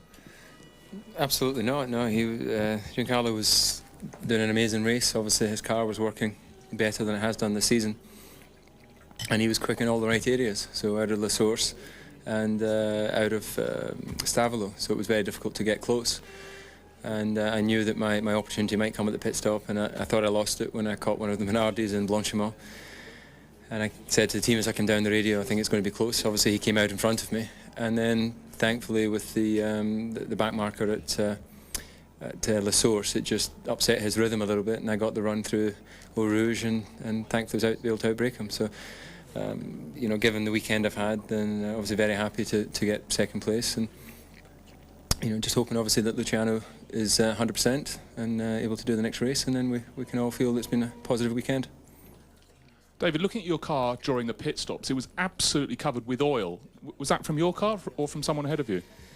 I was saying to Giancarlo that I've never been behind such a messy car. I was having to wipe my visor every single straight, and I was out of rip-offs very quickly. And I understand that it just made it across the line, so I think it was spitting all its oil out as the race went on. So it's obviously a lot quicker, but a little bit close to the limit, probably. Thank you very much, David. Giancarlo, first time you've been in one of these conferences since Brazil last year. Can you put your finger on what has happened to your car to make it so much faster? Obviously, there was the new aerodynamics package here, and the car was much more competitive, easier to drive, easier to make a good setup, even much more grip than normal. During the race there was a very good balance, especially after a few laps, because at the beginning there was a lot on the steering, but then there was a good balance. We just missed a few Ks in the straight compared to the people, but maybe in Monza there is one more step on power, and we are very optimistic for the next one. Now, you had a very unusual tyre tactic at your second stop, and you only changed the tyres at one end of the car. Can you explain why, and was it your choice? Yeah, it was my choice. There was a problem starting with the new tyres, graining. There was a graining, and it was better to keep the same tyres. In fact, I did the race, completed at the end of the race. I went at the end of the race with the same set of tyres, just on the front, but new on the rear. Was the right choice. We did a very good job. I did two amazing starts, especially the second one from the 6th position. I went to second, and I'm happy. It's a great day, and I would like to say thank you to the team. Thank you very much, Giancarlo. Michael, back to you. Next race, Italian Grand Prix. You've already got the championship. It's going to be quite a party at Monza. Yeah, you can imagine. On the other side, we still want to do well, which is going to be maybe a little bit more difficult for us, looking at the characteristic of the circuits. From Hockenheim, we know Williams is very competitive there. So we have to work very hard, and we have to find out what we can actually do against this strong package of what they have. But we certainly will try, as we have tried here. But anyway, we have good reasons to celebrate down there. Indeed you do. Michael, thank you. Now, Michael and Giancarlo, if you'd like to speak in your own languages, starting with Michael, please. Ja, 3 tevreden heren. Te beginnen bij Michael Schumacher, die vond dat hij wel 2 maal een goede start had. Maar toch de complimenten uitdeelde aan Giancarlo Fisichella, die nog veel beter weg was. Verder een probleemloze race. 1 keer een concentratieverlies. En dat was vlak voor Stavelo. Toen hij wat te veel met de knoppen zat te spelen, zei hij. En verder wilde hij genoeg marge opbouwen om eventueel, als het zou gaan regenen, nog een derde stop te kunnen maken. Zonder al te veel problemen, maar dat was niet nodig. Een probleemloze dag voor Michael Schumacher. Ja, Coulthard met alle ellende die hij dit weekend achter de rug had. Op vrijdag maar 3 rondjes gereden. Kan hij zeer tevreden zijn over die tweede plaats. Ook al omdat de concurrentie, de personen van Barrichello en Ralf Schumacher, weer wat verder achterop zijn geraakt. Had wel heel veel olie op zijn wagen. Die was afkomstig van de wagen van Fisichella. Zodat Coulthard nog een wonder vond dat Fisichella überhaupt over de finish was gekomen. Maar ja, die kleine Italiaan verdient natuurlijk wel alle complimenten. Hele goede race gereden. 2 superstarts. Maar de tweede kwam hij zelfs van de 6e naar de 2e plaats in 1 keer. Dus wat dat betreft ging het bij Fisichella allemaal heel erg goed. Eindelijk weer eens een podiumplacering voor het eerst sinds de grote prijs van Brazilië vorig jaar. Dus voor ons denk ik Tom de man van de race, toch? Ja, absoluut. Giancarlo de man van de race. Ook hoe hij het benadert. Echt het team heel erg bedankt. En het niet heel erg zegt dat het alleen door het vermogen komt. Maar dat echt door het aerodynamische pakket komt. Nou, Renault zegt dat er meer vermogen komt. Volgens mij de Renault en de Benetton in de gaten houden voor de laatste paar races dus. Ja, volgende Grand Prix is in Monza. Dat is nou weer typisch een circuit voor de renstal van Williams. Dat hebben we in Hockenheim wel gezien. Maar ja, daar gaat toch steeds te veel mis. Eerst met Montoya in deze Grand Prix die niet wegkwam. Daarna Ralf Schumacher die gewoon nog een halve meter boven de grond stond. Omdat ze nog niet klaar waren met zijn wagen. Dus ja, het blijft mensenwerk Formule 1. Gelukkig maar. En Coulthard vat het allemaal mooi samen. Laten we hopen dat het goed gaat met Luciano Burti. Dat hij de volgende Grand Prix er weer bij is. En dan gaat iedereen met een tevreden gevoel naar huis. Even terugblikken. Het begon allemaal met de wuivende handen van Frensen. Ik heb een probleem. En Tazo Marquez maakt hetzelfde gebaar. Dan is het volgende slachtoffer, als ze het opnieuw willen gaan proberen, Juan Pablo Montoya. Die mag dus achteraan starten. Ralf Schumacher hier goed weg en al meteen een goede start van Fisichella die naar de 4e plaats komt. Jos Verstappen pakt daar aan de binnenkant ook wat plaats. Ze begint als 14e aan de race. Dan de eerste uitvallen, Alonso. Die is al gauw klaar. En dan zometeen een moment tussen Irvine en Burti. Let op. Hier schiet Burti achter Irvine langs, heeft hem geraakt. Recht door in de banden. Wat een klap. Irvine gaat helpen. Banden moeten daar weg. En ze moeten Luciano Burti bevrijden. Die wordt dan naar het ziekenhuis afgevoerd. En naar verluidt gaat het redelijk met hem. Safety car situatie. Nee, code rood. We stoppen de race. Om eerst eens te kijken hoe het met Luciano Burti is. Hectiek. Helpers komen weer terug. En Irvine hoopt maar dat het goed gaat met de Braziliaan. Räikkönen heeft zijn wagen ook gestopt. Is even polshoogte gaan nemen. Moet dan wel vanuit de pit starten. Nou, daar komt die start dan. En dan, ja, het is niet te geloven. Ralf Schumacher staat nog gewoon een halve meter boven de grond. Die kan dan ook achteraan gaan starten. Dan een hele goede start van Giancarlo Fisichella. Opgeschoven naar de 2e plaats. En het gaat mis met Montoya, De La Rosa en Heidfeld. En dan blaast Montoya ook nog zijn motor op. En dan ligt hij eruit. De man van pole position, jammer maar helaas. De La Rosa met de schade, kan ook zijn race niet vervolgen. En hier soeverein aan de leiding door Rouge Michael Schumacher. Fisichella verdedigt zijn 2e plaats ten opzichte van David Coulthard. En hier de pitstop van Mika Häkkinen. Hetzelfde doet Michael Schumacher.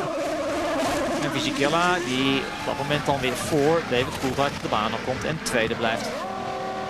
Stop en go voor Olivier Panis die over de witte lijn is gereden bij de uitgang van de pitstraat. Prachtige beelden van Eau Rouge. Mooi die hoogteverschillen te zien. Concentratieverlies hier eventjes vlak voor Stavelo. En dan het probleem van Barrichello. Die gaat over die paaltjes heen en dan verspeelt hij zijn voorvleugel. En verspeelt hij ook de kansen op het erepodium. Dan valt hij ver terug. Dan is het nog knap dat hij uiteindelijk 5e wordt. Jensen Button denkt, dat kan ik ook. Ook hij is zijn vleugel kwijt, maar hij kan zijn race niet vervolgen.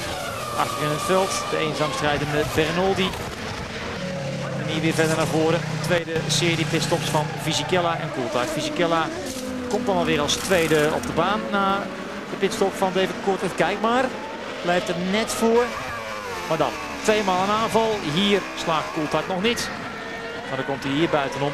En dan neemt hij de 2e plaats van Fisichella over. Jarno Trulli opgeklommen naar de 5e plaats. En het gevecht met Alesi, Barrichello En ook Ralf Schumacher erbij. En Barrichello die hier om Alesi heen komt. En dan Jarno Trulli op de 5e plaats. Boom, opgeblazen motor.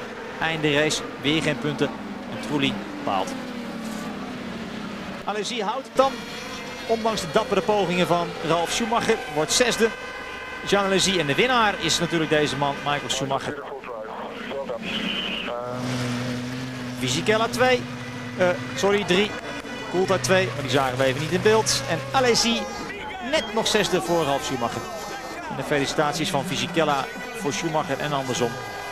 En hij lacht het hardst van allemaal, Giancarlo Fisichella. Weer een overwinning erbij voor de wereldkampioen. Michael Schumacher heeft er nu 52. En Coulthard kan ook tevreden zijn. Zijn voorsprong op de concurrentie in de strijd om de tweede plaats is weer wat groter geworden. Hier de nummers 1, 2 en 3 van de grote prijs van België.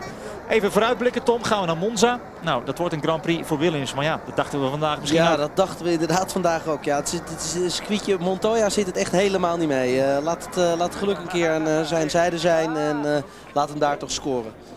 Nou, dat gaan we over 2 weken zien. Volgende afspraak die wij met elkaar hebben over 2 weken in Italië, in Monza. Tot dan. Dag.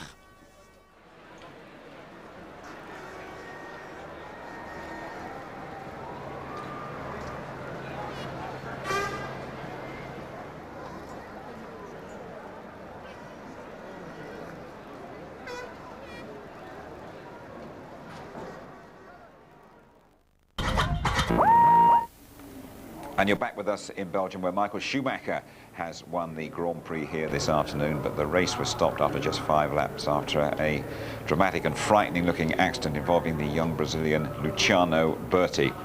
Let's get the latest reaction from the managing director now of his Prost team. Joanne, a horrible, horrible moment for the team there. What's the latest news that you've heard on Luciano? Okay, we know that he left the circuit. He was conscious and was talking because some of the members of the team was there with him. The doctor said that they have nothing broke, but obviously have a big shine in the face. He was a bit bruised and he's been taken to the Real Hospital. He was a very, very lucky boy because that was a horrendous accident, wasn't it? Yeah, well, Natalia looks very, very impressive. Lucky enough, there was a lot of rubber down there and hopefully absorb a little bit the shine. Mark, you've come through an accident like that. What were your first impressions when you saw it?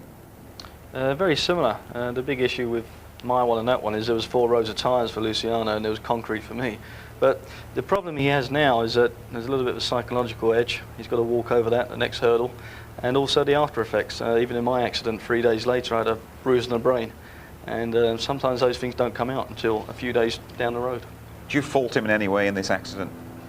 I did have a little word with Mark about perhaps it was slightly naive to try the overtaking there and a rookie's error, just looking at it from my perspective, and also makes me think back to Germany, obviously where he was unsighted, but here we are going down the inside. He's got 2 wheels on the grass there. Eddie's coming in to take his normal line, so it's not a particularly clever thing to do, I hate to say, and of course he loses his front wing and loses any steerage, and the front right suspension is already broken as well because he saw the wheel waving about. But Germany, after the crash as well, Mark, as we were saying, he had 2 further accidents as well. Yeah, I mean, I think it's just an unusual place to try and overtake. He would have been well served to just wait till after the corner and go for the bus stop, but there you go, you know, that's racing. It was the fastest corner of the track where he crashed. Blanchimont, what is it, 190 miles an hour there, and just looking at the Prost getting taken away, it's a real pat on the back for the strength and the safety measures in these cars these days. Yeah, it's a testament to the strength of the cars. FIA set regulations, these designers and technology people for the teams keep striving to make them stronger and stronger, and they're doing a good job, but nobody likes to see that kind of impact. Whenever you see that, it's a bit of a lump in the throat. Just a little thought for you here about this circuit, which we've said hasn't actually been compromised in any way particularly. Do you think people will look at that now, Tony, and say, we've got to do something about this, it's just too quick, too dangerous? There've been mutterings during practice. Runoff areas not big enough, not long enough. We're going to have to start behind the pace car if it's wet. That came from Coulthard, it came from Irvine. But the point is they all actually love coming here, and I think if you sat them all down, so we go back to Spa next year, they go, yes please, because it is probably the ultimate challenge in Grand Prix racing, and you can't overly change a traditional track like this. Okay, let's just confirm that the result for you then here at Spa-Francorchamps this afternoon. 10 out of 10 again for Michael Schumacher. David Coulthard up there on the podium. Fisichella's first podium. Häkkinen fourth, Rubens Barrichello looking to make up ground on Coulthard for that second place overall in fifth place, and Jean Alesi making his point for Jordan. Let's go to the press conference, shall we, and hear from the top three, from Fisichella, from Coulthard, and from Michael Schumacher. Congratulations. Indeed you do. Michael, thank you. Michael Schumacher wanting even more at Monza in a couple of weeks' time, and their confirmation 52 victories for the 4 times German world champion, one more than Prost, Senna, Mansell, Sir Jackie Stewart, Jim Clark and Niki Lauda in that very exclusive club. Never any danger today, Tony? I think it's fabulous for Michael Schumacher. It's his 10th anniversary of his debut here in '91 for Jordan.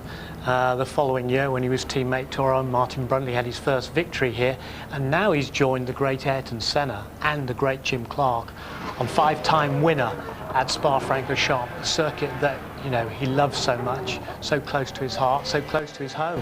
And the fans who all came here to pay homage to him have gone away rewarded. Driver to driver, any chinks in that Schumacher armour? I can't see any.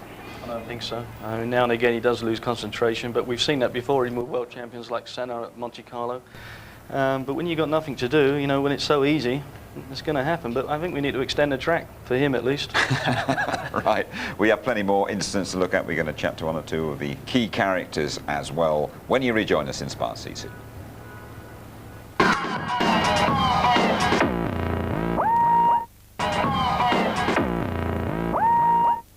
Back with us at Spa, Michael Schumacher has cantered away to victory in the Belgian Grand Prix. Now, Mark, it started off with 2 Williams on the front row of the grid. We expected great things, possibly Montoya's first Formula One victory. What an afternoon they had, though. Terrible, really. I mean, Monty's dream got crumbled very early on. Their hands up in the air, engine stalled. We don't know whether that's because of the initiation of inputting in first gear or something software-wise. But a hard blow for him and a hard blow for the team. Everything that they did yesterday wasted. At the same point, there's the issue there with Ralf Schumacher up on the jack still. I've never seen that before in Grand Prix racing, and in fact I don't think I've ever seen it in racing full stop, and a bad issue, you know, for Williams' team. I mean, they should not make mistakes like that at all. And here's Montoya blowing up at the end, and well, Martin Brundle asking 1 or 2 questions about the reliability of the BMW engine. Well, we saw early in the warm-up that they weren't doing many laps, so you know, a discussion already came up actually between me and Martin that we thought the engines weren't going to be reliable, and definitely for Monty we were proving right, weren't we? Start of the show, if you were with us, we saw Giancarlo Fisichella almost putting a brave face, wasn't he, on his return to Jordan. I think he's genuinely very happy now, isn't he, after that, after getting up on the podium. But how happy are Benetton letting him go? The team love him. Alan Permain, his engineer, has been with him from the start. He's been at Benetton, worked very closely. They've helped develop that car together, along with Mike Gascoigne and his team, made these improvements, which started in Hungary with this, you know, this sort of high downforce aerodynamic packages working. But this lightning starting, just incredible. Button as well coming through, only being foiled at the last minute by Häkkinen going in front of him, Barrichello getting overtaken, and Fisichella up to second place, whilst De La Rosa gets sandwiched there in between Heidfeld and poor old Montoya taking a knock as well at the start. And that's when we saw, look, De La Rosa out of control and actually hitting Heidfeld as they went down the hill. Look again, look at Fisichella's start, absolutely lightning clear. Clearly huge improvements to that Renault engine, 110-degree V, revolutionary. They've taken big gambles this year, and there's the squeeze you saw in the sandwich. De La Rosa getting it at the hit from Heidfeld. David Coulthard's worst qualifying position for 3 years, Mark. He spent a lot of the time in this race looking at Fisichella from behind, and finally got past him for the second place. He drove a solid race, DC. You know, the move was a good move as well. Outstanding when he went around the outside there into the chicane. Was having a difficult time, obviously, because that engine there from the Renault pushing out a lot of its oil, so that's not an easy thing when you're a race driver. When you lose those visor tear-offs, eventually you've got to use your glove and your visor gets smeared, and it does become tough. But he drove well and solid, and a good performance, and, you know, a few more points in the bag. 5th place for Rubens Barrichello. That's a couple of points. I get the feeling, though, he expected more, and perhaps Michael Schumacher was primed here to support him as he tries to get second place in the overall championship. We're pretty sure the team expected much more from Rubens. He lost it on the last day, and in fact, even after the warm-up, he said he'd lost the balance of the car and he was trying to get it back. but he also lost it in after the first round of pit stops, because after the restart he'd been in 3rd place. And then he dropped all the way back, and hence he had to take that fight. And this is the point where he lost his nose cone. And we think that he took too much curb. We didn't see detailed pictures and lost his nose cone, which meant he had to come in for a new one. We're going to hear now from Rubens Barrichello, big pal of Luciano Berti, fellow Brazilian.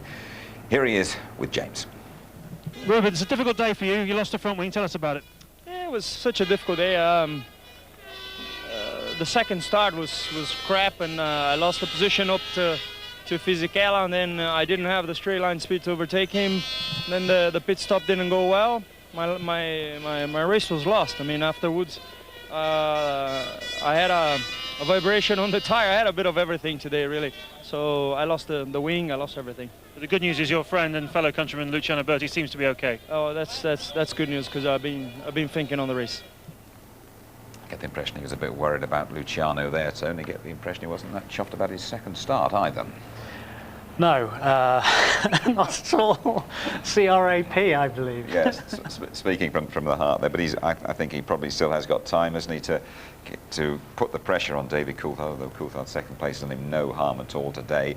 What about the safety aspects of this place, Tony? You think that shouldn't be changed? Mika Häkkinen, former world champion, I get the feeling he's going to disagree with you as he chats now to James. Mika, tell us about your afternoon. How was it, you mean? Yeah. Well, not so fantastic. I mean, my personal performance on the race, I'm happy about it. Sad about what has happened today, you know, lot of negative in terms of accidents and things like that. So, terrible weekend. And you're looking at those corners over there. It's a very high-speed corner, so things like that, if you go off there, it is catastrophic. Not happy with those high-speed corners, Tony? No, he's not. But, I mean, you know, it is the ultimate challenge. And you talk to people like Villeneuve, and he say, this is the ultimate challenge. We don't want to lose it. And if you've got to start behind a pace car here, he says, you may as well not bother turning up. OK, let's hear from Jean Alesi. Terrific battle at the end he had there with Ralphie Schumacher before scoring a point for Jordan. Jean, congratulations, 1 World Championship point, and boy, you had to work for it. No, it was fantastic because obviously the beginning of the race was a big emotion for us drivers, I mean both of us, because when we have a red flag because there is this kind of accident, honestly it's very hard to start again. I don't know actually the condition of Berti yet, but I hope he's okay. And he is okay. Here's the constructors then. Ferrari away and gone. McLaren holding that second place ahead of Williams and Sauber. 4 points clear of British American Racing and Honda, and they are level, both 5th and 6th. BAR and Jordan both on 16 points. Be sure to join us a little bit later on tonight for the highlights of the Belgian Grand Prix as we look back at a pretty dramatic race we've had here, or races I should probably say. Highlights coming your way later on tonight here on ITV. And there we are, just after midnight, repeated ITV2, just before 1 o'clock tomorrow. Next we go to Monza for the Italian Grand Prix in a couple of weeks' time. We'll give you the full ITV service throughout the weekend. The qualifying show live on the Saturday at 11:30. All the pre-race build-up from just after midday. Highlights at 11:45. The show repeated 12:50 ITV2. There we are then. We salute Michael Schumacher, statistically the greatest ever. Our thoughts, though, are with Luciano Berti. He's okay. We're going to call him Lucky Luciano from now.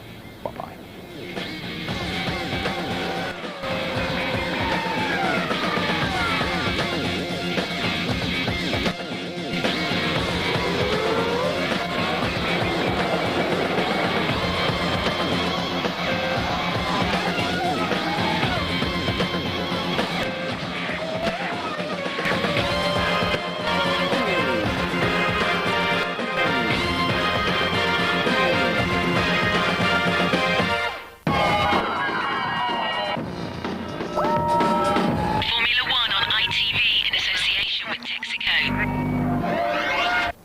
David, today let's start with the Berti accident. How did you see it?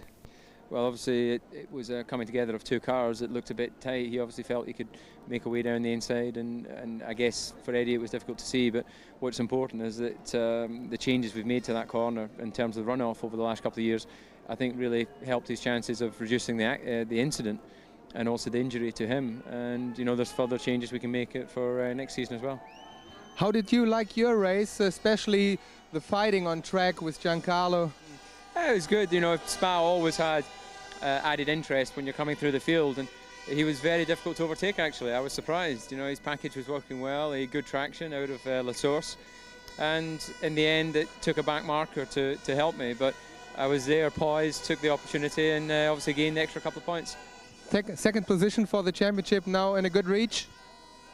Yeah, I think so. You know, my goal is just to get the best out of each race, and obviously when I came here I wanted to win. You know, we've had to settle for second, and in the light of what happened during the course of the weekend, that was a good result. We go to Monza knowing that it may suit another car better than us, but we'll do our best and try and get 100% out of myself and the car. Thanks. Under given circumstances, I think let's talk about the Bertie accident. It's difficult to comment, to be honest. I think it would be right to talk about it at this stage. So something will have to be examined carefully and see what we can do to improve situations like that. On track, it was the 52nd victory of Michael and another outstanding performance in Spa. Your comment? Yeah, no, it was a great race. You have to excuse me, I've got to go up to the rostrum, so I'll see you later. Thanks. Things like that, if you go up there, it is catastrophic. Mika, under given circumstances, let's start with the accident. How much did you see about the accident at the beginning? I didn't see anything about the accident, obviously. Very bad. I don't know what has happened to Bertie, but obviously a very serious thing in that speed. You know, it's a top speed is close to 300 kilometers per hour through there. Otherwise, another strange race at Spa. Very strange indeed. Very strange. Okay, that's all. Thank you.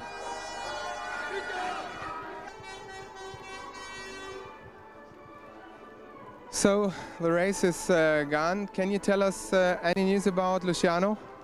Well, before the only thing we know is that he talked to us or some of the members of the team before he left the circuit. So he was conscious, he was able to talk. The doctor said to us that it doesn't look like he's got anything broken, but obviously he have a big shine in the head and the helmet, and he's been taken to the main hospital now. So we have some people there, and hopefully tonight we will see, and we will know a bit more. Thank you very much. Let's start with the accident. What did you see from the accident? I didn't see yet the accident. The most important thing is about Bertie is right. I would like to see the accident, and I can tell you something more. Your race, back on track, was it one of the best races of your career? Yeah, it was one of the best because with the car, you know, we were struggling with the car normally, but this weekend it was quite good balance and quite good grip with the new aerodynamics package. So I did a very good job. We need more power, but for the next race we have one more step on power. But first of all, we saw some good fighting with DC, with you. David was pushing behind me and wasn't easy. He was much quicker than me on the straight, but at the end I was struggling even with the grip, and he overtook me. So being Italian, coming to Monza now, what does it mean for your motivation? I'm very confident. I'm very confident again because there is one more step on power and there is another front nose on your front nose. So if you go back to Hockenheim, I finished in 4th position. So if we score some more points there, it's gonna be fantastic. Thank you.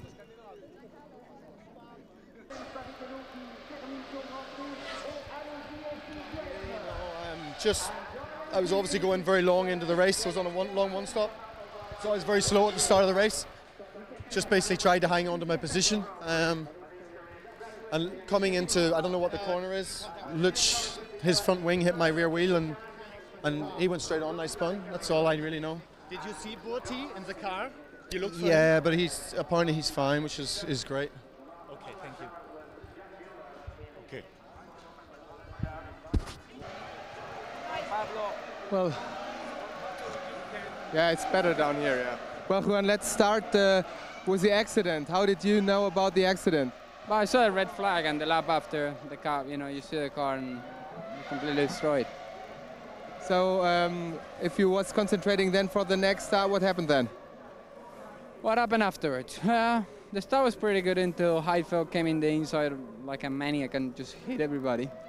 I was hit backwards, and the car after was pulling to a side, so the first lap I took it quite easy.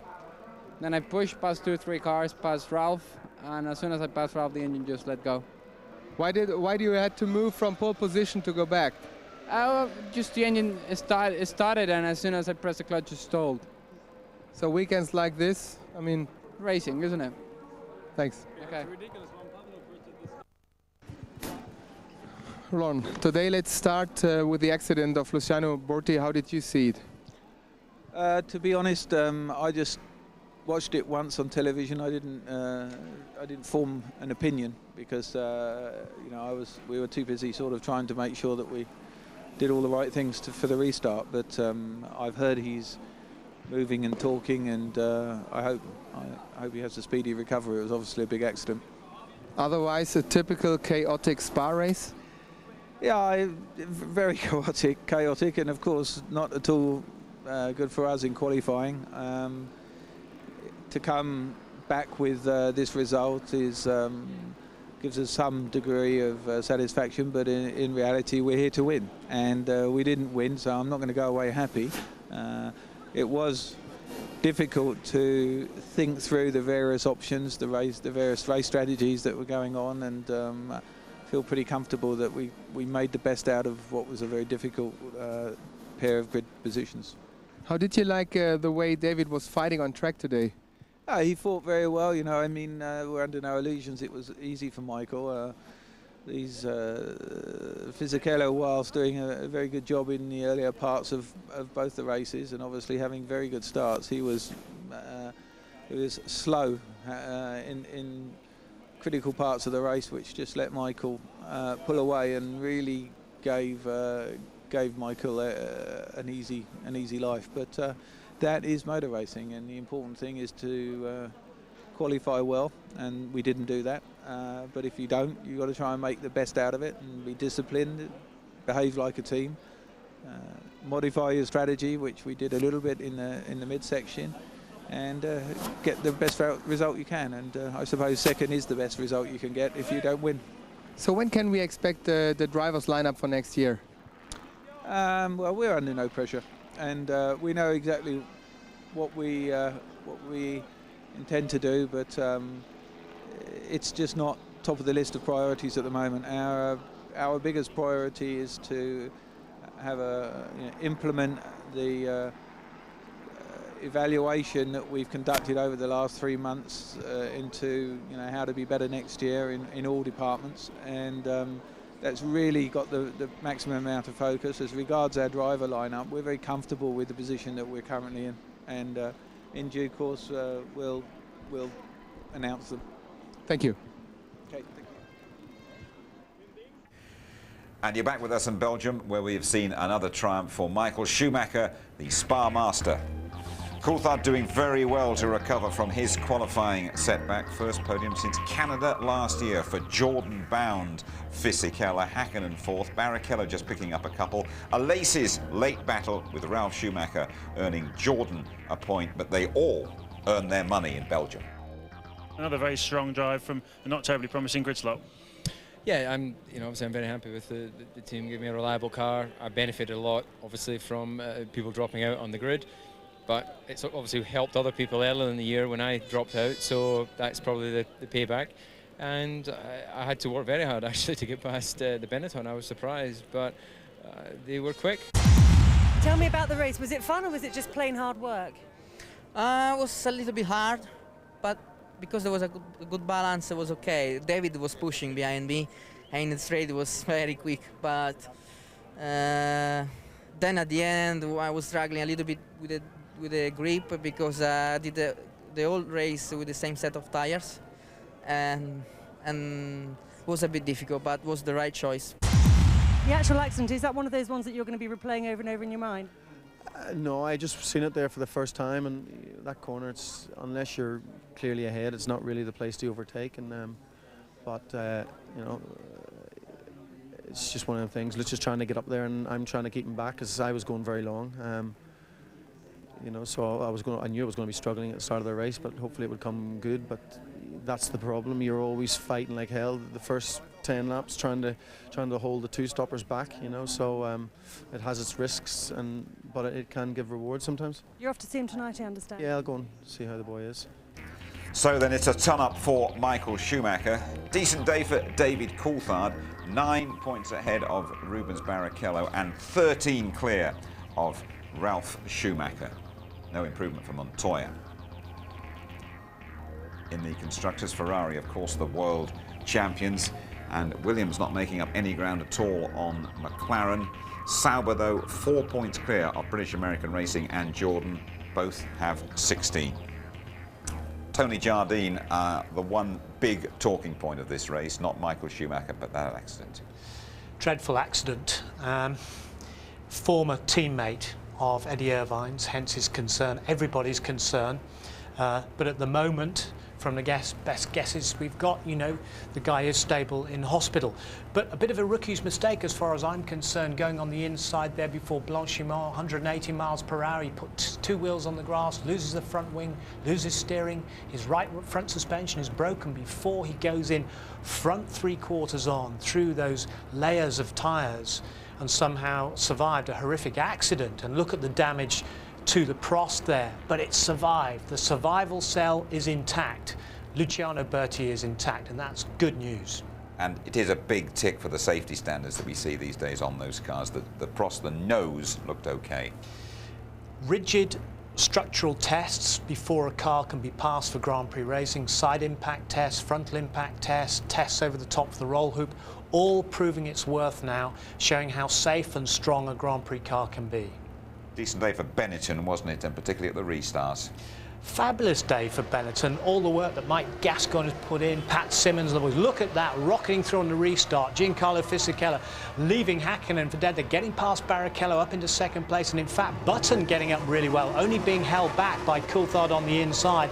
Meanwhile, back behind there, Montoya's had to start from the back, along with his teammate, gets the squeeze from the inside from Heidfeld. And you just see, look at the power of the Benetton, look at the Renault V10, 3-litre engine there.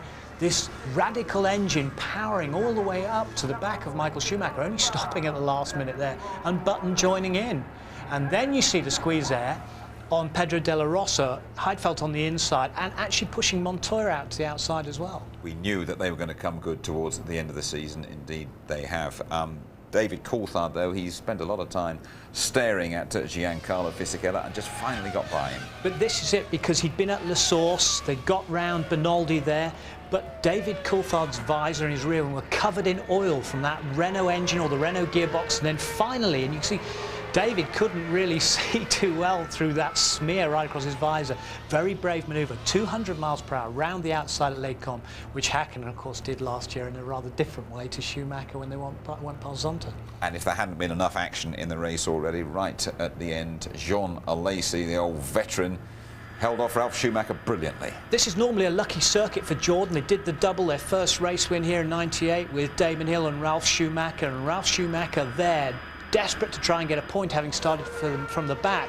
Jean Alesi, 37 years old, he's finished every race this season. This is why he's been hired till the end of the season by Eddie Jordan. He gets the car home. He's prepared to fight. For me, the tiger of the race, Jean Alesi, the veteran. And Michael Schumacher, top of the tree. He goes along now with Jim Clark and Ayrton Senna having won Spa 5 times, 52 Grand Prix wins. This is where he made his debut in 1991 in the Jordan, having told a few porcupines. He told Eddie Jordan that he'd been to this circuit many, many times. He'd actually only been on a bicycle before then, and that was the start of this glittering Grand Prix career. His debut win was here. He gets a hug from Giancarlo Fisichella up on the podium there with Coulthard, Fisichella, and of course Ross Brawn, the technical director and winning constructor for Ferrari. So a fabulous day for Ferrari. Thanks so much indeed, Tony. And of course, Michael Schumacher's birthplace, Kirpen, just around the corner over the German border. In a couple of weeks' time, Monza will feel like home for Michael Schumacher, and we will be there for the full ITV service throughout the weekend. The qualifying live from 11:30 on the Saturday, pre-race show just after midday on Sunday, highlights at 11:45, repeated on ITV2 just before 1 o'clock. So then we salute Michael Schumacher, statistically the greatest of all time, and we wish Luciano Berti a speedy and a complete recovery. Good night from Spa.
Dans les pneus là-bas.